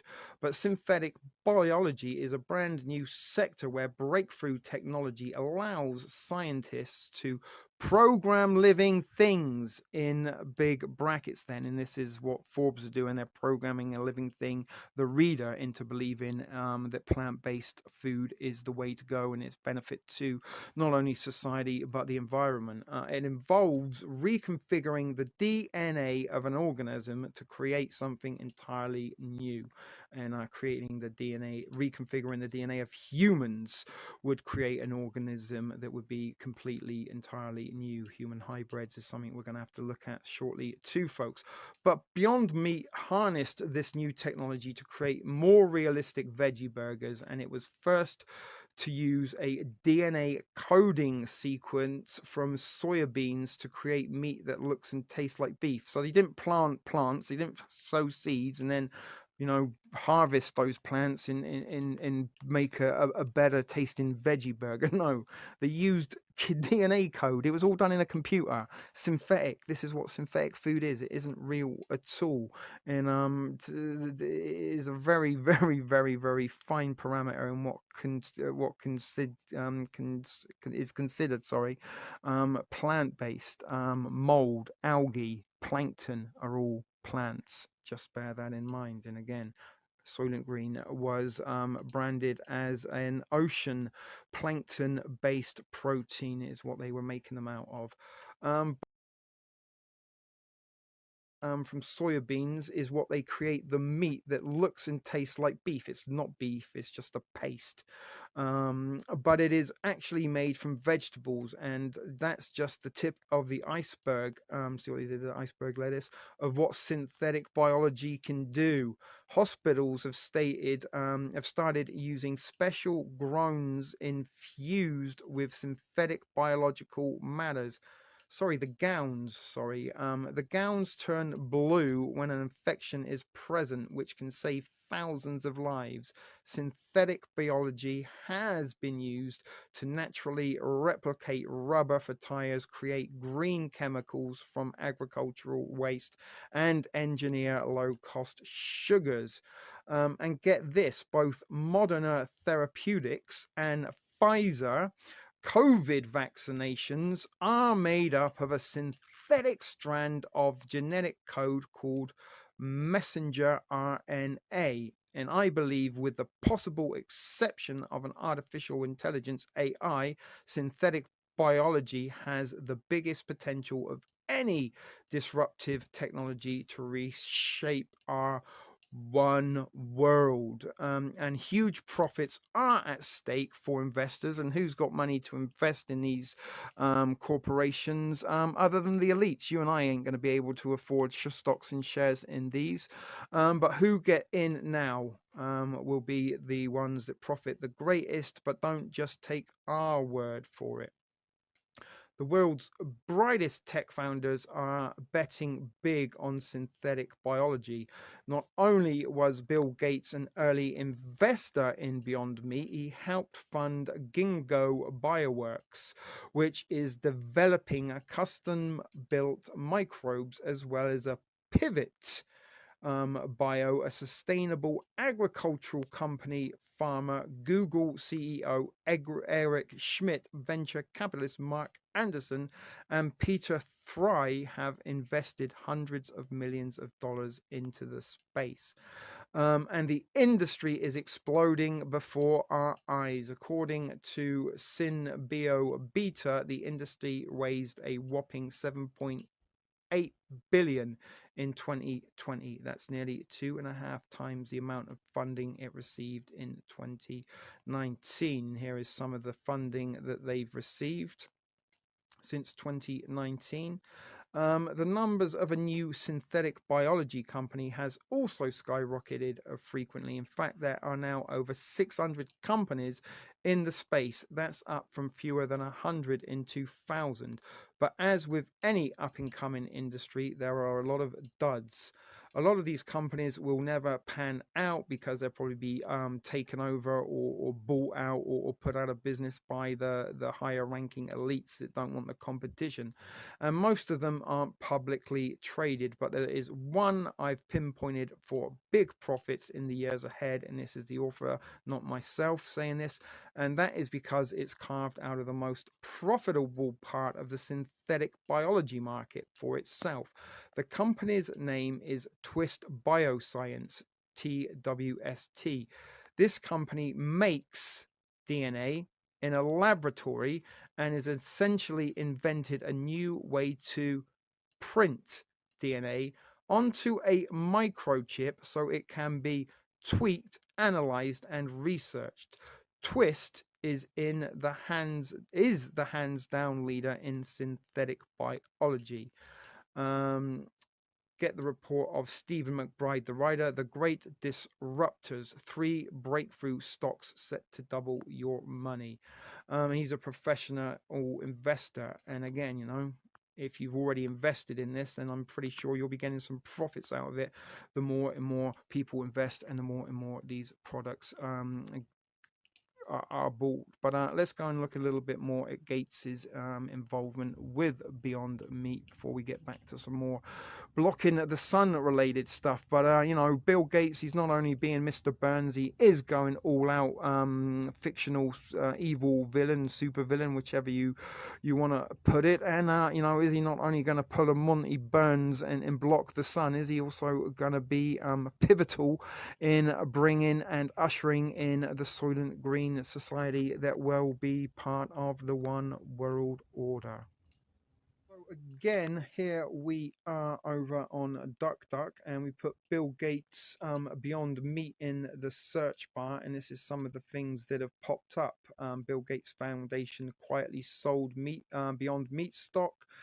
We already looked at that one about Forbes. Why Bill Gates is betting millions on synthetic biology. Bill Gates and Richard Branson invest in lab-grown meat. There are some videos of the Impossible meats, and again, Burger King getting in on the act. CNBC, how Bill Gates backed vegan Beyond Meat is winning over. That's an interesting but very, very long sort of conspiracy-minded article on how much Bill Gates invested in Beyond Meat.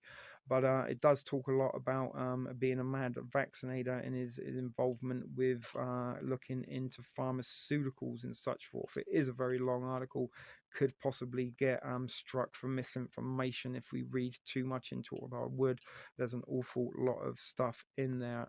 If you want, look at that. Remember it. How much did Bill Gates invest in Beyond Meat?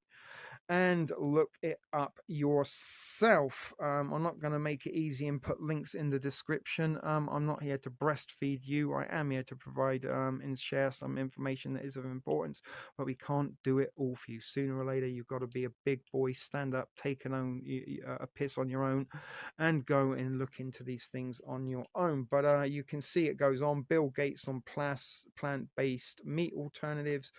What Bill Gates has to do with livestock lab-grown meat. There is a reference about the Bill and Melinda Foundation that just flipped Beyond Meat. Bill and Richard Branson again bet on the meat startup, and we could even go on there. Is Bill Gates a vegan? In this sense, eating meat is to be considered a luxury, and again, making it a luxury for the elites, just like in Soylent Green, the elites still got to eat meat in all the regular sort of food that humans need to live on, but the rest of mankind was fed Soylent Green. And this is how Bill Gates is making the world vegan. Again, making the world vegan, vaccinated vegans. Bill Gates backed Beyond Meat. Why is Bill betting millions? Bill backed vegan burgers. Synthetic meat inventor Bill Gates calls for rich countries. Let's click on that one very quickly. We're not going to read all of these, but you can see for yourself, guys, that it is all up on the internet. There's many articles. You can go and look this up yourself. I'm just giving you a quick click on some of these just to maybe whet the appetite, and hopefully some of you guys will go and look a little bit more into this on your own accord. But the livestock industry leaders have urged Microsoft founder and billionaire philanthropist Bill Gates to undertake more research into livestock production. And remember, guys, we're all livestock in the human farm, and are they looking to code us with DNA that is on a microchip and then research and tweak it for what they consider to be the best possible citizen for the one world? But Bill Gates, who has invested in a range of synthetic meat startups, including Impossible Foods, Beyond Meat, Memphis Meat, and Hampton Creek Foods, not just one, multiple Beyond Meat. He really wants us eating Beyond Meat. But he made the comments in an interview promoting his new book, How to Avoid Climate Disaster. In the interview with MIT, once again, a Tavistock Institute organization, Mr. Gates said he did not think the poorest 80 countries in the world would be in synthetic beef in the future. I do think all rich countries should move to 100% synthetic beef, he said. Maybe that's because there won't be anybody left in the 80 poorest countries in the world in the not so distant future, with all the depopulation, because it would be the poorest nations that would be the most burden to the elite's wealth. But you can get used to the taste difference, and they claim they're going to make it taste even better. So it's pretty much reading from the same script as the previous article. Eventually, that green premium is modest enough that you can sort of change the, in brackets, behavior of people, or use regulation to totally shift the demand. Read into that what you will, people, but basically they're changing the behavior of humans, and they will use regulatory guidelines and enforcements to shift the demand towards a vegetarian, vegan, plant-based diet.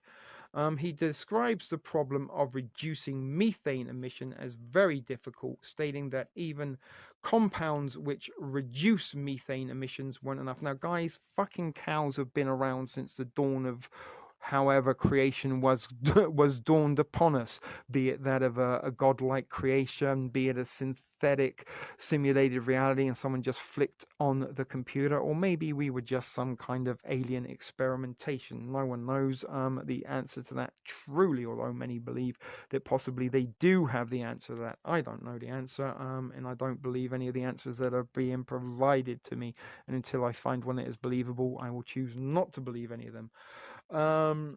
But cows have been around since the dawn of creation, as well as all livestock and humans that have been on this planet. Although there are some animals that are now extinct. Any animal that does walk the planet the Earth, at some point or other, will fart and release methane into the gas. It was never ever a fucking problem until Bill Gates decided that he would fucking make it a problem.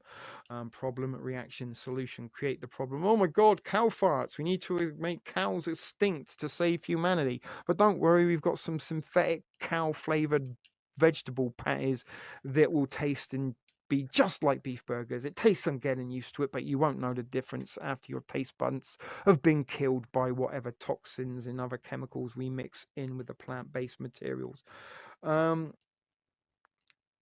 But as he said, we've got to reduce the methane emissions. But Mr. Gates does not claim to be a vegetarian and is reported to still enjoy the occasional cheeseburger. However, he has been a strong hypocritical public and financial supporter of plant and cellular based alternatives to meat for several years, stating that farmed animals rather take a big toll on the environment. And again, remember guys, we are farmed animals. We are all livestock in the human farm. Mr. Gates said in the MIT interview that he wasn't sure if lab-grown meat like Memphis meats will ever be economical, but said plant-based protein companies, Impossible Foods and Beyond Meat have a quality and cost roadmap that makes them totally competitive.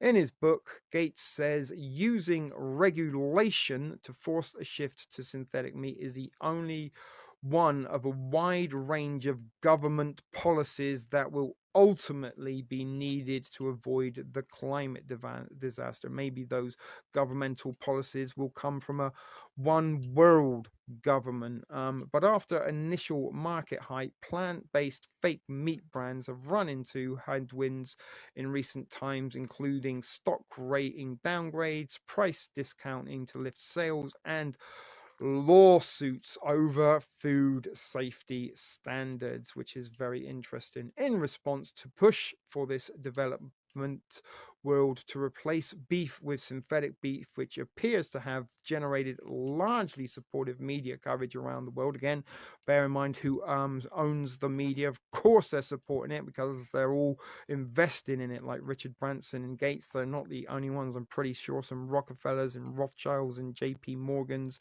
and Soros all have their fingers in a plant-based pie. But they have responded on social media by urging Mr. Gates to spend more time researching the livestock sector. And Sarah Pierce or Sarah Pace, Sarah Place, whatever that name is, quote from Bill Gates on eating beef, synthetic beef. Use regulation to totally shift the demand. So no, I don't think the poorest 80 countries will be eating them. We've already read that. You can taste the difference. They claim they're going to make it taste even better, yada yada whoopie woo. The green premium is modest enough that you can sort of change the behavior of people or use regulation to shift the demand. So that was a tweet there of the quote. Never take my advice about computer programming or becoming a billionaire. Also, never take Bill Gates' advice on food and what you and your family should eat. Are a couple of tweets there. And they go on and on and on. But you get the picture, and if you want to leave some comments, you can. Bill Gates is big, big, big in the Beyond Beef, Impossible meat, anything that is synthetic. He is into it. And again, being a programmer, he might be able to program and create all the software you may need to print your own 3D plant-based beef in your home, only if you can afford it. But the Soylent Green Society, guys, is what is going to be part and parcel of the One World Order. And Mr. Bill Gates, the real life fictional evil villain, is part and parcel of ushering that in, as well as blocking out the sun, which is also something that you do notice in Soylent Green, the movie. They live in a very, very hazy, sort of polluted environment. You don't see blue skies or sunshine or plants or any of that. It's all desolate. It's all destroyed. It's all very, very grey and barren, and it is all overcast. And is this because they blocked the sun with some of their pollutions? Who knows? But anyway, guys, does Bill Gates think he's Mr. Burns? Continues after this short break.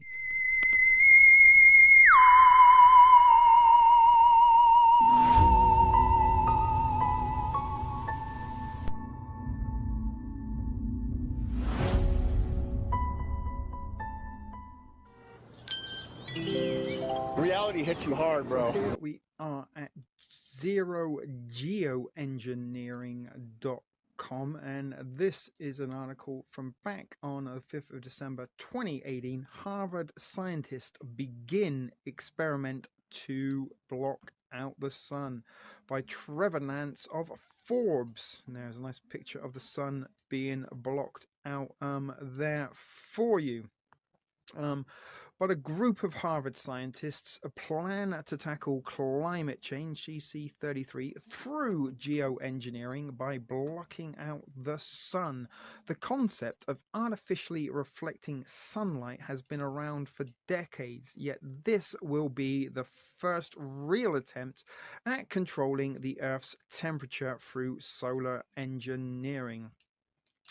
The project, called SOPEX, as we've already established in this episode, will spend $3 million to test their models by launching a steerable balloon into the southwest US 20 kilometers into the stratosphere. Once the balloon is in place, it will release small particles of calcium carbonate, again CC33. Plans are in place to begin the launch as early as spring 2019. Remember that we're going to do a larger one in Sweden this year, but they were already going to launch one back in 2019. So the basis around this experiment is from studying the effects of large volcanic eruptions on the planet's temperature. In 1991, Mount Pinatubo in the Philippines erupted spectacularly, releasing 20 million tons of sulfur dioxide into the stratosphere. The sulfur dioxide created a blanket around Earth's stratosphere, cooling the entire planet by 0.5 degrees for around a year and a half. Now, was that eruption of the volcano in the Philippines an act of natural disaster, or was that a little bit of elite tinkering with weather modification technologies? But there, once again, is the Mr. Burns video clip from The Simpsons, which we've already seen, and there's a link to the video there. We won't follow. But as scientists, governmental agencies around the world and environmental groups now increasingly worried of our collective ability to reduce greenhouse gas emissions and curb climate change, the idea of geoengineering a solution, the final solution maybe, has become more accepted. The ultimate goal is to reduce the warming on Earth. This can be done by reducing greenhouse gas emissions, sucking the CO2 from the atmosphere, or limiting the sunlight that reaches the Earth's oxygen. Now, CO2, I think, is oxygen. Why would you want to suck oxygen from the atmosphere unless you wanted people not to be able to breathe it, or maybe only limit the amount of oxygen for a certain amount of elites populace, maybe the everyday folks. We're no longer allowed to breathe air.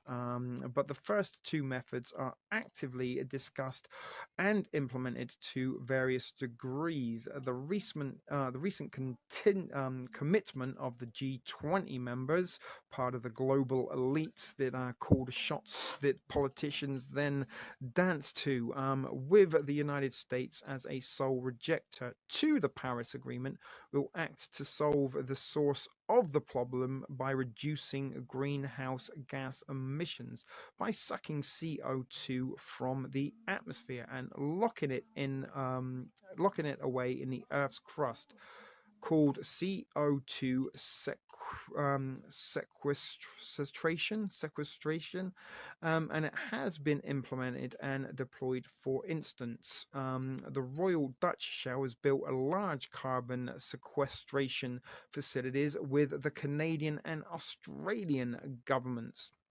The third method of blocking out the sunlight has been a controversial in the scientific community for decades. The controversy lies in the inability to fully understand the consequences of partially blocking out sunlight. A reduction in global temperature is well understood and expected.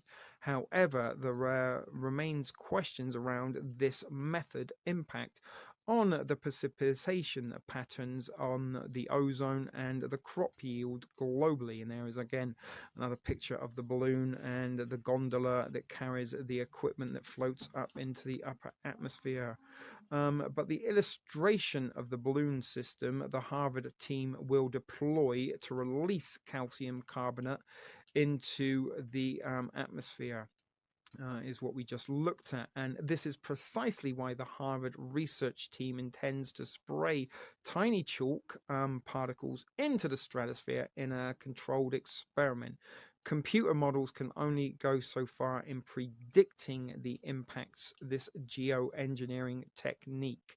And it is time for a real world test with funding in part by Microsoft co-founder Bill Gates.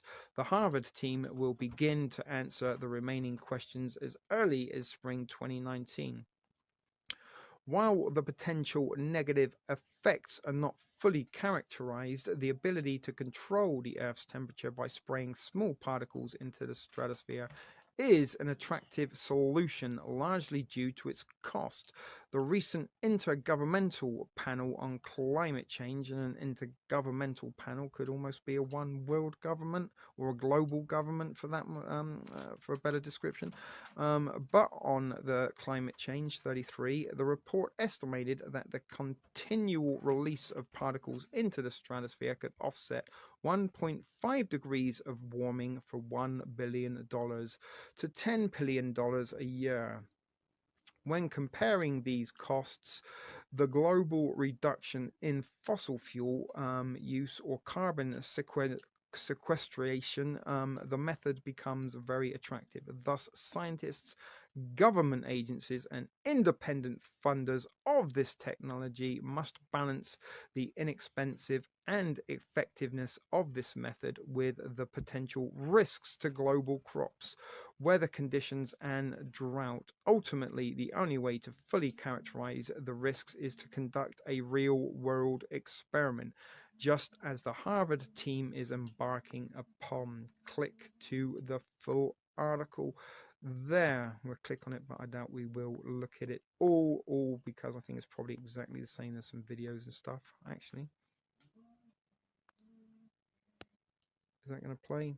I don't think it is for some reason, but anyway, that is the full article, but you can go and find it for yourself if you choose. You should know what to put in your search bar. If not, Harvard scientists begin experiment to block out the sun is a suggestion for you to put in your search bar. But before we round up, we're going to go and have a little look at some real life Mr. Burns activity here in Ontario, Canada, where I now reside.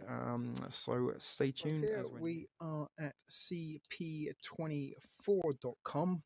CP24 is a local Toronto-based news station that broadcasts 24 hours a day. Central Post, I think, is what CP stands for. But this is an article from back in October of 2020, and there's some pictures from 2015 of some hydro towers seen over a golf course here in Toronto.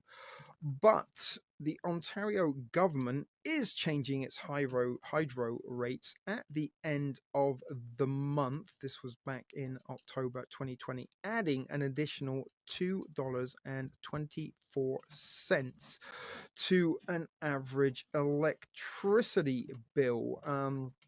In June, the province announced that consumers would be charged a single around-the-clock electricity rate in an effort to help families working or caring for their children at home during the COVID-19 pandemic. And therein lies the evilness of the $2.24. Doesn't sound like a lot, but there are 8 million people that live in Toronto, Canada. Imagine if only half of that was paying $2.24 extra on their utility bill. That would be quite the amount that would be received by Ontario Hydro Services. If you see what I'm saying, a lot of money, $8 million, not to be scoffed at, and that is just an example for you.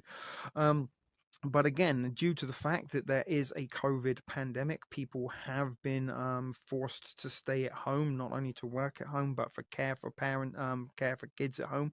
They have to do things online. You know, lots of schools and education have online lessons and classes to attend and such forth. But they've only gone and raised the price of the electric to do so. So rather than relieve some of that stress on people that are maybe out of work, in struggling as it is to either look after kids or maybe having to work from home, they're now being forced to pay more for their utilities while they do so. But in June, the province announced that they would be charged more due to the COVID pandemic. And again, that extra $2.24 does go a long way to helping fight and flatten the curve and fight the spread of COVID. If you weren't paying that $2.24 extra, I'm pretty sure then the pathogens of the non-existent variant COVID-19 would strike you down with all of their hatred. How dare you use electric and not pay the extra $2.24?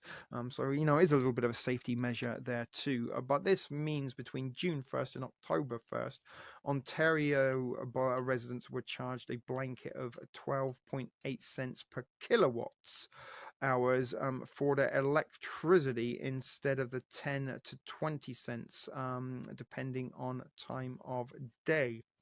So after a certain amount of time, it was cheaper. I think it was after 7 o'clock, it was cheaper to use electricity here. So lots of people were kind of waiting till after 7 o'clock to do such things that needed a lot of electricity. And as a result, they sort of spread it out at 12.8. But at the end of the month, those rates will be changing again. And you see there that as a result of this, the new time of use pricing for November. Again, November, the colder months are when people start to use a lot more electricity to heat their households. And again, with more people at home, when you're at home 24/7, you can't go to work and use their warmth and electricity. You can turn the stuff off at home and only have it on when you're there. But if you're home all the time, then you're pretty much going to need round the clock heating, and it will increase by $2.24. And just to finish off, I'm not going to read all of this, but the increase in prices reflects a combination of factors, including those associated with the COVID-19 pandemic that have affected demand, supply costs, and prices in the summer and fall of 2020, the OIB said. So again, you know what we heard Mr. Burns say, that this energy, his enemy, the sun, provides free warmth and energy to the citizens of Springfield. A little bit what the Ontario Hydro Services are doing is exactly that, profiting a little bit from the crisis. Although they're not actually blocking out the sun, they are charging more to use their electricity during the pandemic when much more people are at home. So profits to be had from the pandemic and any other crisis. So without further ado, guys, I'm going to say goodbye, farewell, auf Wiedersehen, adieu, until next time. And until the next time, please look after yourself, keep things thrifty as you can, and remember to be excellent to each other. This was Ship Video Productions bringing you Reality Decoded, and today's episode was, does Bill Gates think he is Mr. Burns? Till next time, take care, guys. See you then.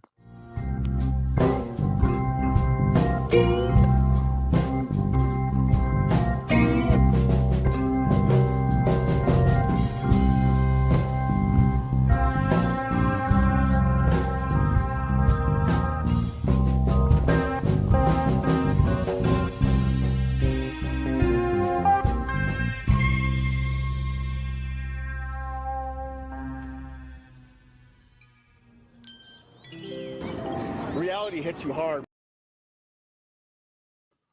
Welcome back, guys. We will get the camera back on. We will remove the presentation and recommence proceedings live. Let me get the camera on first before we move that down. We don't want blank screen. Somehow I turned the camera off. There we are. Welcome back, everybody.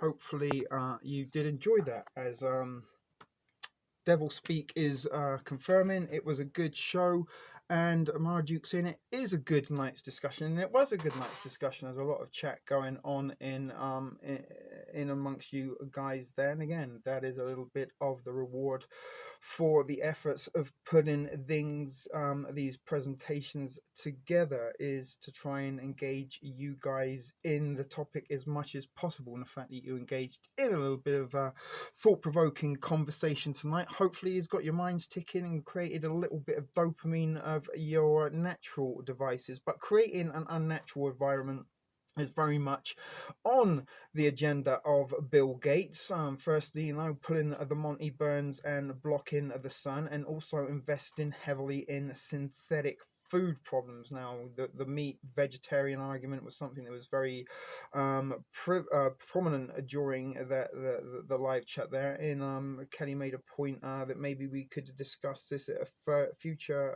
show, and yeah, maybe we will address it. So I'm very carnivorous.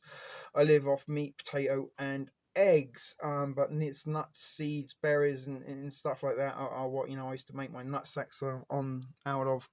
To get some of my nutrients. We are hunter-gatherers by natural origins, but we live in an unnatural world, the polar opposite, and everything about how society is constructed is the polar opposite of how we should be living as a natural species. And once upon a time, the natives of North America lived in harmony with their land and had sort of a utopia, really, until the Europeans got here, and in particular the bankers, and they got their clutches on.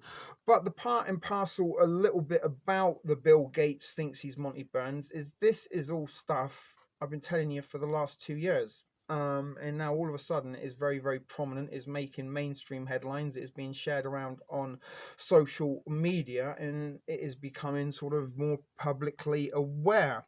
Is that part and parcel of the design of the elites? I'd have to say yes, it is. The more that they can normalize and popularize this, and propagandize this, the more people will accept the lie. The bigger the lie, the more times it is repeated, the more people will accept it as the truth.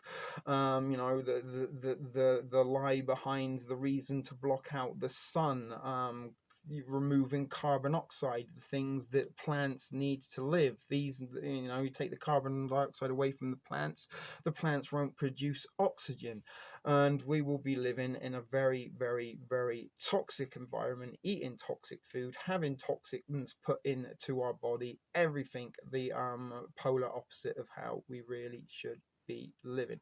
But again, guys, I've been telling you this stuff for 2 years and telling you it is going to be happening. In particular, Soylent Green is something I can't have mentioned enough, and made and raised a point. Was the majority of those for copyright reasons? Well, no, they weren't, because I get the email to notify me that they've removed it, and a lot of times, in fact, sort of 8 times out of 10, they have been removed for going against community standards. And quite a few of those videos were back in the days when it really was just me talking with my hands. I didn't used to screen record or do anything. And another thing with copyright infringements, as a non-monetized channel, for example, let's say I use a piece of music of Michael Jackson, they would monetize my video on behalf of who owns the rights to Michael Jackson's music, right? So it wouldn't be an issue. They use the copyright strike to censor very, very loosely, because that is how sort of YouTube did use that. Any copyrighted material you used in your video then would be monetized on behalf of the owner of the copyright, so they can use that, you know, in accordance to whether or not they want your subjects to be listened to, or if or not, yeah, let's shut that up. How can we shut up? We need an excuse, just like they need an excuse to block the sun because it's going to save millions of lives.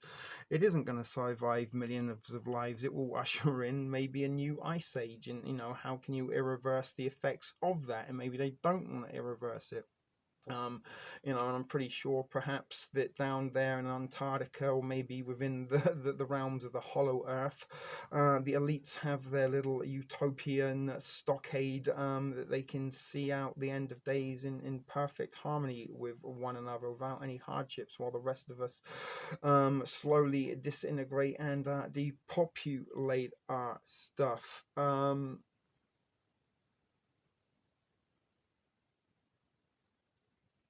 The methane frozen beyond beneath the oceans will be released if the Earth gets much warmer. Yes, and blocking out vitamin T2 exactly, and vitamin D is where you get our natural dopamine from. I never feel better, even with all the weed in the world that I smoke. I never feel better than sitting out in front of some natural sunlight. I mean, again, some of the stuff in particles in the air may disrupt that, but the sun is my drug of choice. The sun is, you know, I kind of worship the sun. I'm not saying the sun is my god, but I am a sun worshipper. When the sun is out and it is blazing, I will be basking in it for as long as I possibly can, in the natural dopamine and from the vitamin D, and it's also, you know, does help fight and build the immune system. So removing this and getting us dependent on virtual dopamine from thumbs up, from sharing and agreeing shit propaganda memes on Facebook, which constitute is research in the eyes of the modern day truther. Yeah, the Bermuda. You don't hear much about the Bermuda Triangle anymore. Do you remember that song by Barry Manilow? The Bermuda Triangle makes people disappear.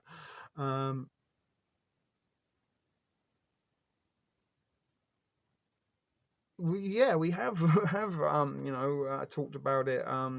It feels like we've talked about it before, because we have many times. And as I said, now some of the things that we were talking about and warning you about 2 years ago are becoming very much a real warning. So we're down to only 5 people watching, quite a low figure in recent streaming numbers. That's to say the least. But the more important fact is there was quite a lot of quality discussion going on, and it seems that some of the information was being taken on on board, down to only 4 now. Really, am I that uninteresting? You make me feel so unwanted, those of you who are leaving.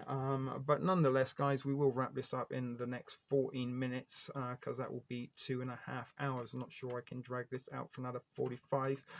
But we will be back tomorrow. We do have a longer stream, or a longer presentation to stream, so it might be a longer show than 3 hours tomorrow. It should all balance itself out in the grand scale of things, but we will be looking at Ghostbusters Decoded.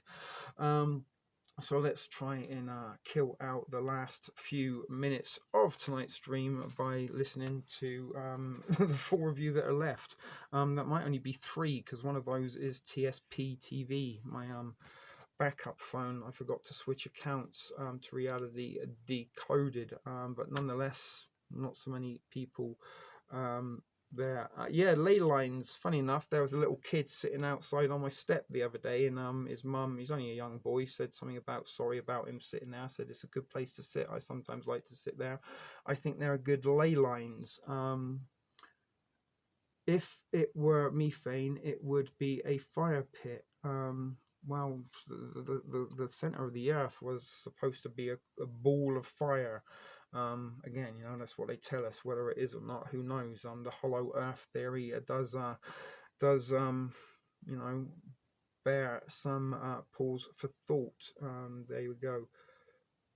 But yeah, ley lines, and there's something that down to only 2 people. I'm sure the algorithm is fucking, because I can see at least 3 people in the chat right now talking. So I think the algorithm is having a little fun and games with me, trying to make me feel less popular, and like that my efforts and presentation weren't as popular as it should be. But a little bit sad. Might as well just have had a messenger video chat for 3 people. But anyway, yes, it is the algorithm. I guess you're agreeing with me there, Marduke. But anyway, Bill Gates thinks he is Mr. Burns was tonight's topic, and yeah, that's what it's saying here. Only 3 people watching, but I can see Marduke, Maiden, Kelly, and yourself, Devil, as well as TSP TV, my backup account, which would be 5 there. What would be a good topic for the show? Ley lines? Yeah, I mean, again, I want to try and get you guys as involved as I can, you know, so sending like Melody, who's not watching it this evening, you know, she sent me that link, and that's what I like, you know, when people get involved, when they've watched the show, gone away and sent me something. Hey, remember we were talking about that the other day? Well, I found this on doing some looking on the internet, and you know, that's kind of how we all kind of can contribute to the proceedings a little bit, as much as it is mainly my efforts in thoughts and opinions that drive this. It wouldn't be the point of doing it if there wasn't anyone to watch, and it's nice that when the people that watch do contribute, and we can sort of put something together. And why we've introduced the panels, which I think was something that Kelly did sort of suggest a little while ago, and something I did dabble with once or twice before, but they do seem to be you know, an enjoyable experience, and certainly makes it a little bit different for your viewing pleasure, instead of just looking at me here sitting and talking and moving my head with the same old things in the background. And you know, again, when I try to put those presentations together, I try to make them a little bit visual, before you put some sights and sounds in there, a little touch of humor and Easter eggs and things. I'm sure quite a lot of the stuff does go unnoticed, but nonetheless, but Devil, ley lines are good for a show. So yeah, maybe we will look into that. Maybe that could well be a panel discussion for the future. You know, maybe we'll try and experiment using Zoom and have like more people on the panel. Baby P, that one was for you. I know she's asleep. She's working strange and weird hours these days. So bless her. She is with us in spirit. Yeah, I mean, was kind of a little bit sometimes preaching to the choir, but sometimes the choir may be familiar with the tune, but they don't know the lyrics of the song. So you have to kind of, you know, guide them through it, so to speak, Marduke, for a sort of religious analogy or simile there. But again, you know,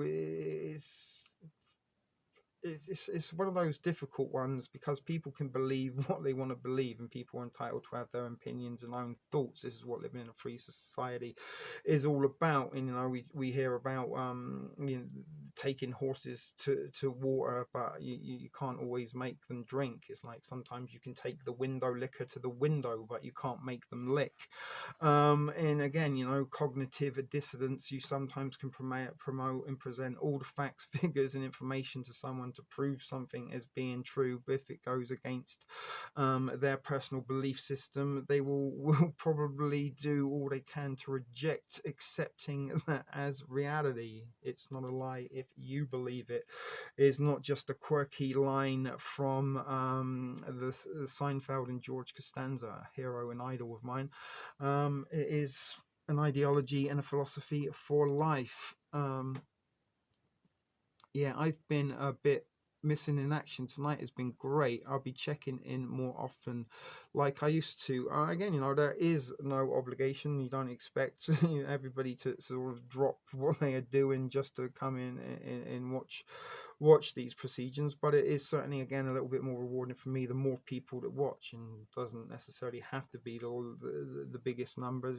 Sometimes the more watching is the more input that comes in, as you guys seem to have enjoyed tonight's proceedings and had some good dialogue amongst yourselves. That is all good, in part of the purpose of trying to inform or provide information as such as I do.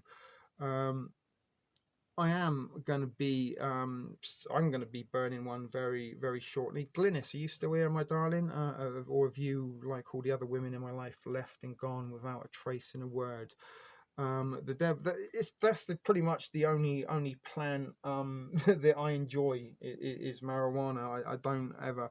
I never trust people who eat salads, especially when they go to a restaurant and order a salad, which is something chicks do quite a lot. Never trust them, because when you go to a restaurant and there's like lots of delicious things like wings or ribs or steaks or burgers or salmon or fish tacos, and I just get a bowl of leaves, please, and can you drench it with extra oil?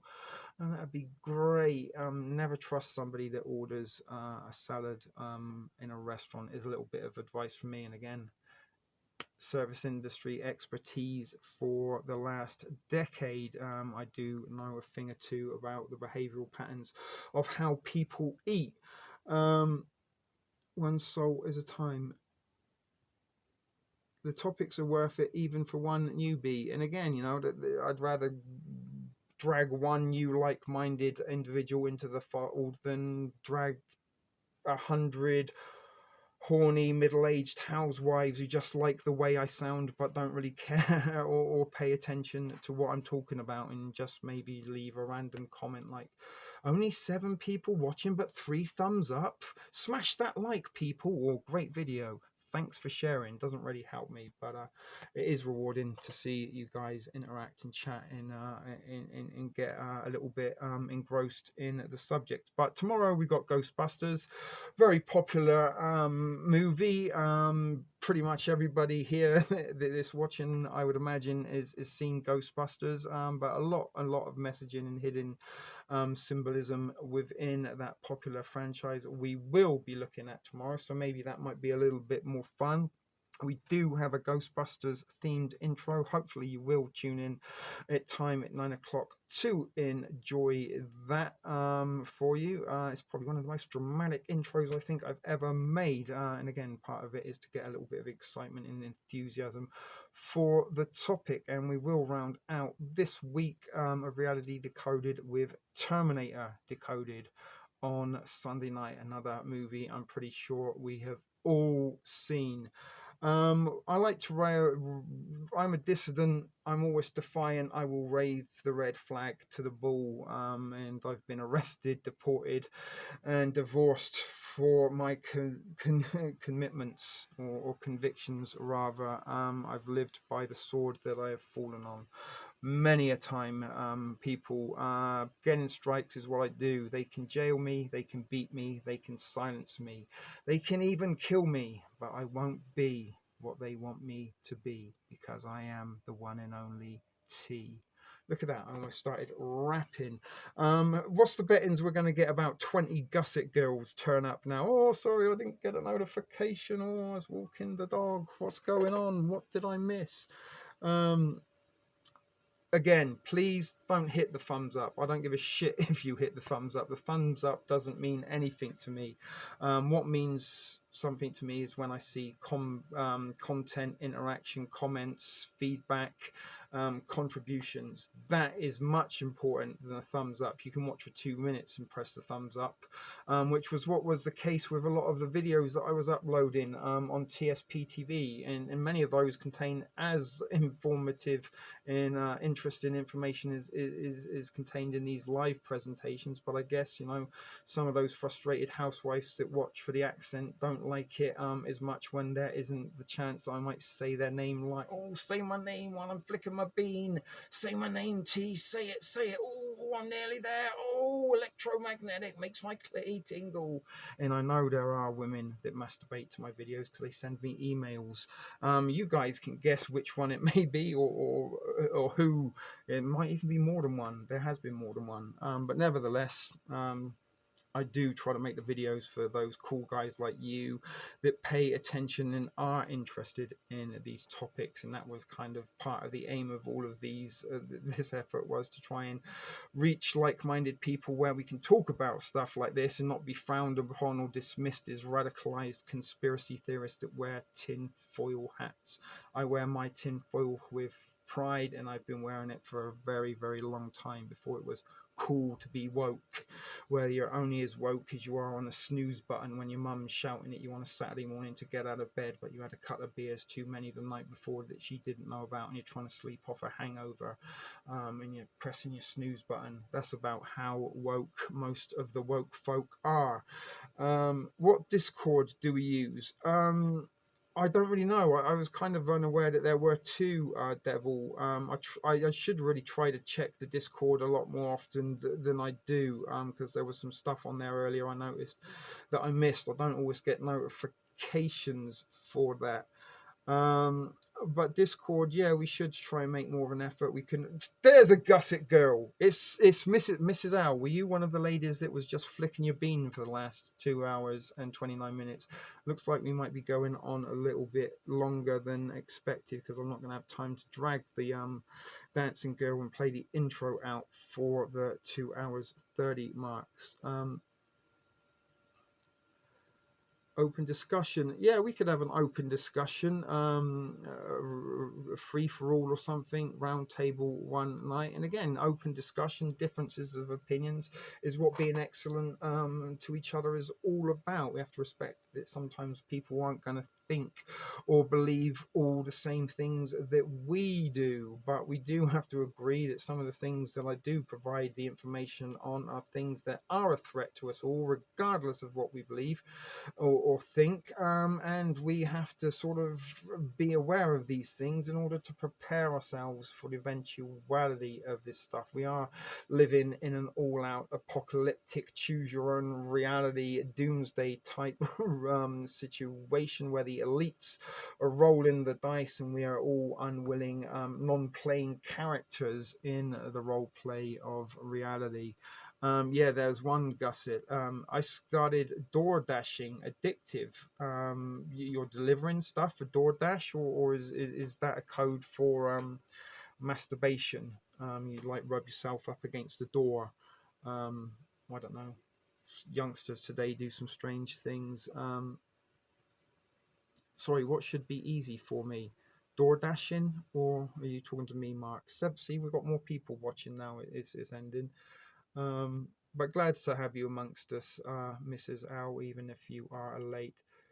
do a panel with masturbation, or what are we doing the panel with? Sorry, I've lost my train of thought here as I was trying to wrap these up, and now we're sort of on overtime, a little bit like Alan Partridge.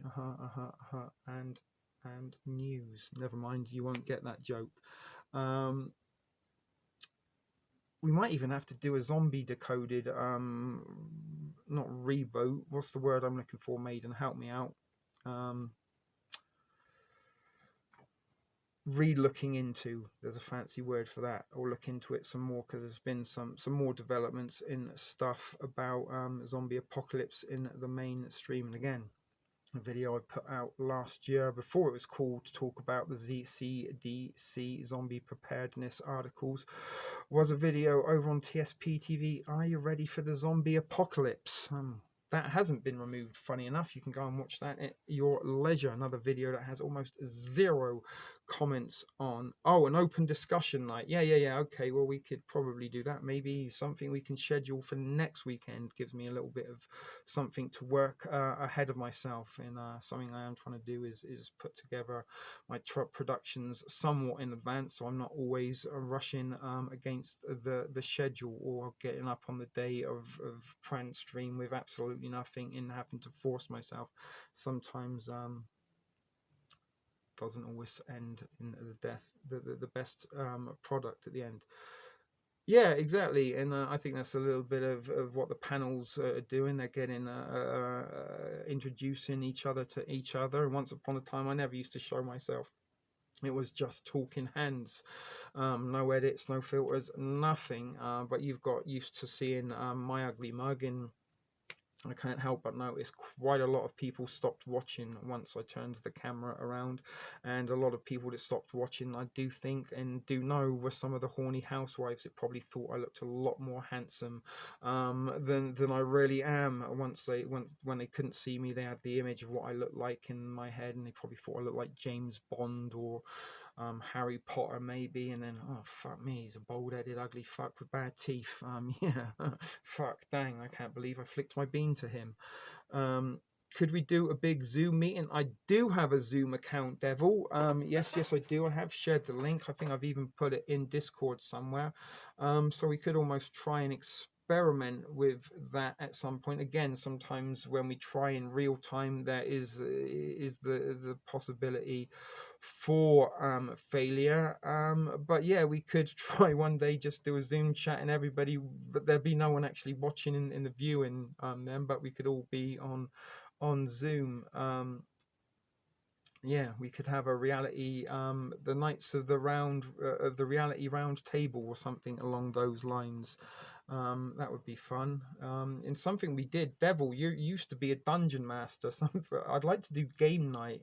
With Zoom, we could possibly play some kind of Dungeons and Dragons role playing, throwing an 18-sided dice around. That could be fun, for sure. And again, trying to get the community involved and building a little community was more important to me than building a channel with hundreds and thousands of subscribers that are sort of faceless and soulless. At least, although some of you guys, I haven't seen your face, you're not soulless to me or each other. So shitty cards, still got them here. It's a bit of a TSP TV thing, to be honest with you, but shitty cards are always, I used to play with them quite a lot. They were quite comforting. And I think the difference between Reality Decoded and TSP TV is here at Reality Decoded. Although not totally, I do take things a little bit more seriously, do put a little bit more effort into it, and don't make stuff up as I go. And it's very funny how I could entertain people with a game that wasn't even real. But shitty cards were fun. We've even got a shitty card intro, and we even had the music. So maybe just now and then we might do a live stream over on TSP TV where we could stanza it and just have some fun and games with shitty cards, and maybe the Wheel of Thrift.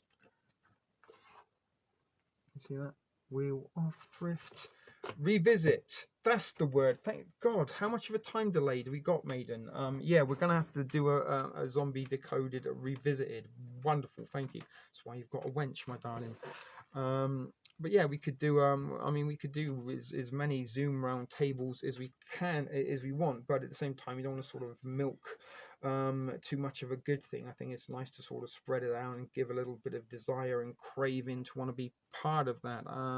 But yeah, we will be back next week with a panel for sure, for sure. As I said, this weekend I've pretty much got my scheduling and productions ready to go, so I'm going to try and drag this out to 2 hours and 45 minutes, watch another gusset turn up, and we will turn into another 3-hour show.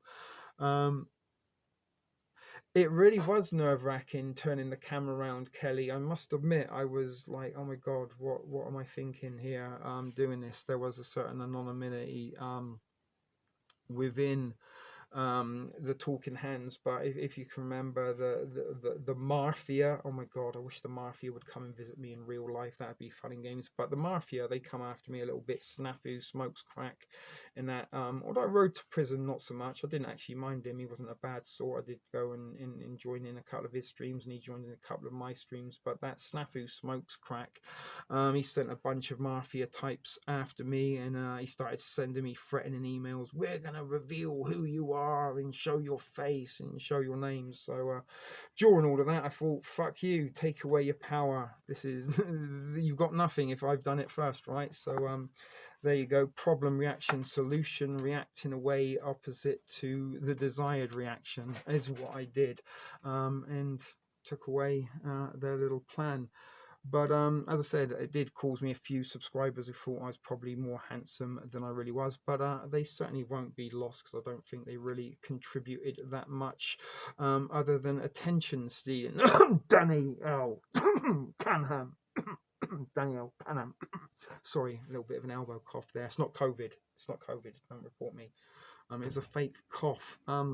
But it was a little bit nerve-wracking, and it sort of still sometimes does get me a little tongue-tied. And funny enough, I remember the first video I ever made. It took me about 5 days to actually find the confidence to talk to somebody, and there was nobody watching. It really is a little bit difficult, but I do think I got a little bit of a knack for it now. Here am I. Yeah, it does. It's still weird because I kind of look at me as you see me on the camera, so I'm kind of like talking to myself, which is still a little bit of a weirdness. But anyway, 2 hours 45 minutes, 7 minutes to fill. How can we fill this in? But yeah, if you're down to do be on camera, then by all means we will try and set up for next weekend a big Zoom meeting. Maybe we can sort of have a little practice or dummy run earlier in the day before we. Killer Kyle, my God, I got your email the other day. Hopefully you got mine. It's been forever and ever and ever since we've seen you, brother. I know you've got a lot going on. Glad there's always a gusset. What did I tell you? There's going to be another gusset that turns up in it's a gusset guy this time. Welcome Killer. Yeah, you didn't even realize I had a new channel, I don't think, my friend, but glad that you found us and you've tuned in, even if it is at the very late stage of proceedings. But be sure to set your reminders for 9 p.m. to actually set your reminders for 8:55 p.m.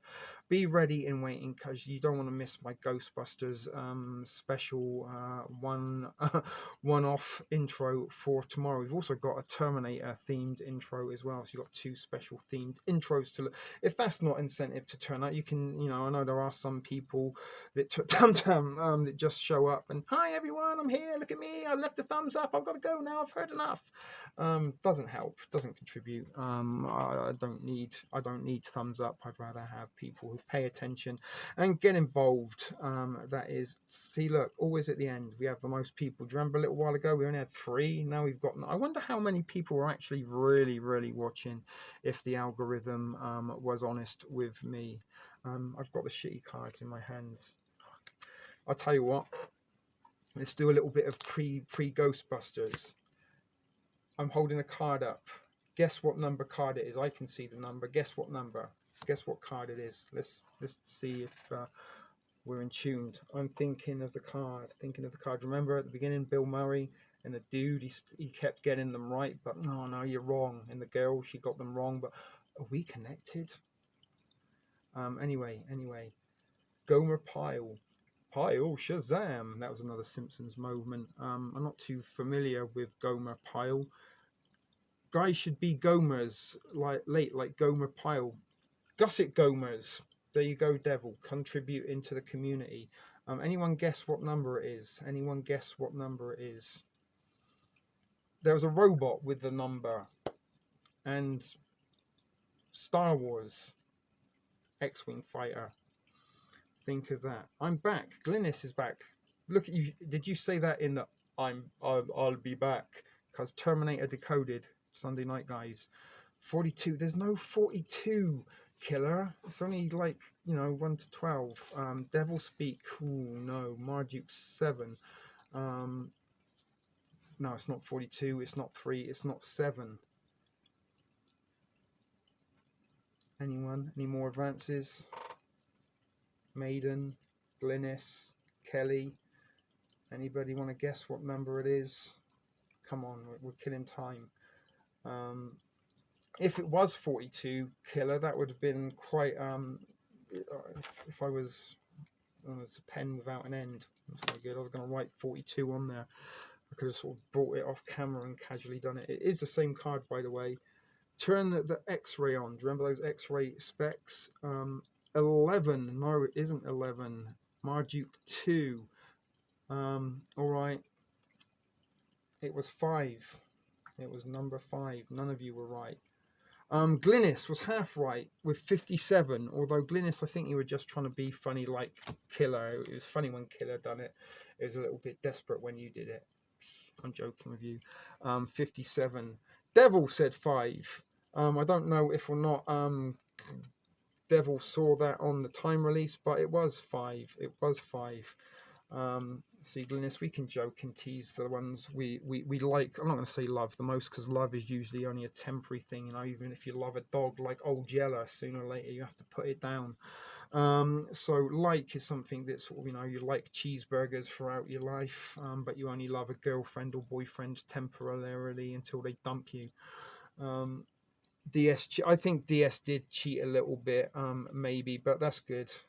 We are a hive of scum and villainy, like the frequenters of the most Isley Cantina.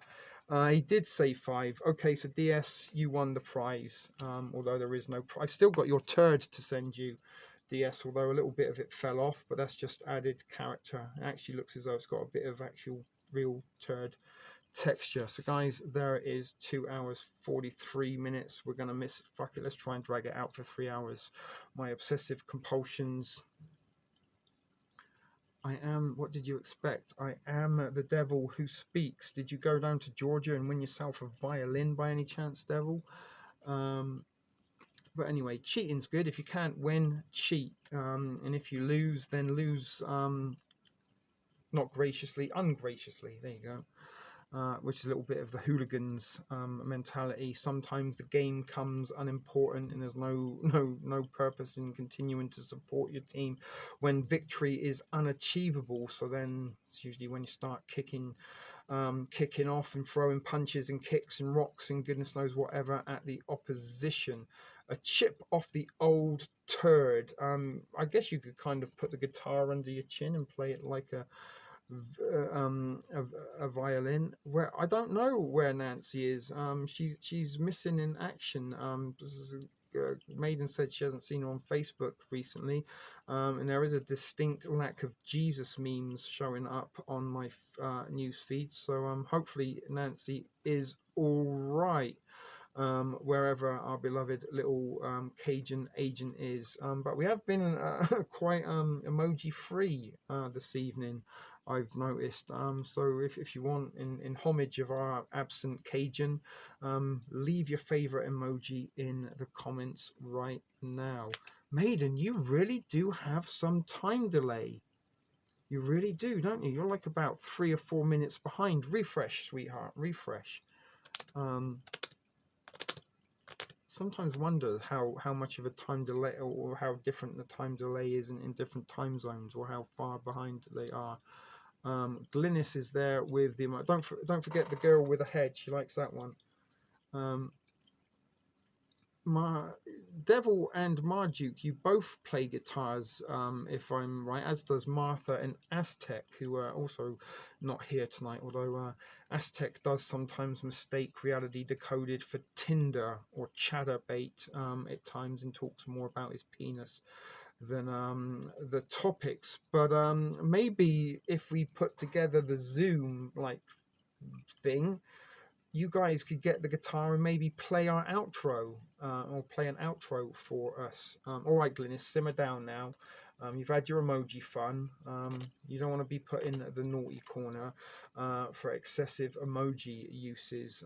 And don't forget, there is a 10 emoji limit per viewer. You can only use 10 emojis a stream. I don't know if or not you knew that, but that is a made up rule that doesn't really exist or get enforced that much, to be quite honest with you. But yeah, that'd be something nice to look forward to, because some of you guys do have some talents beyond the thoughts in your mind. So a Marduk Devil, we could even start our own band.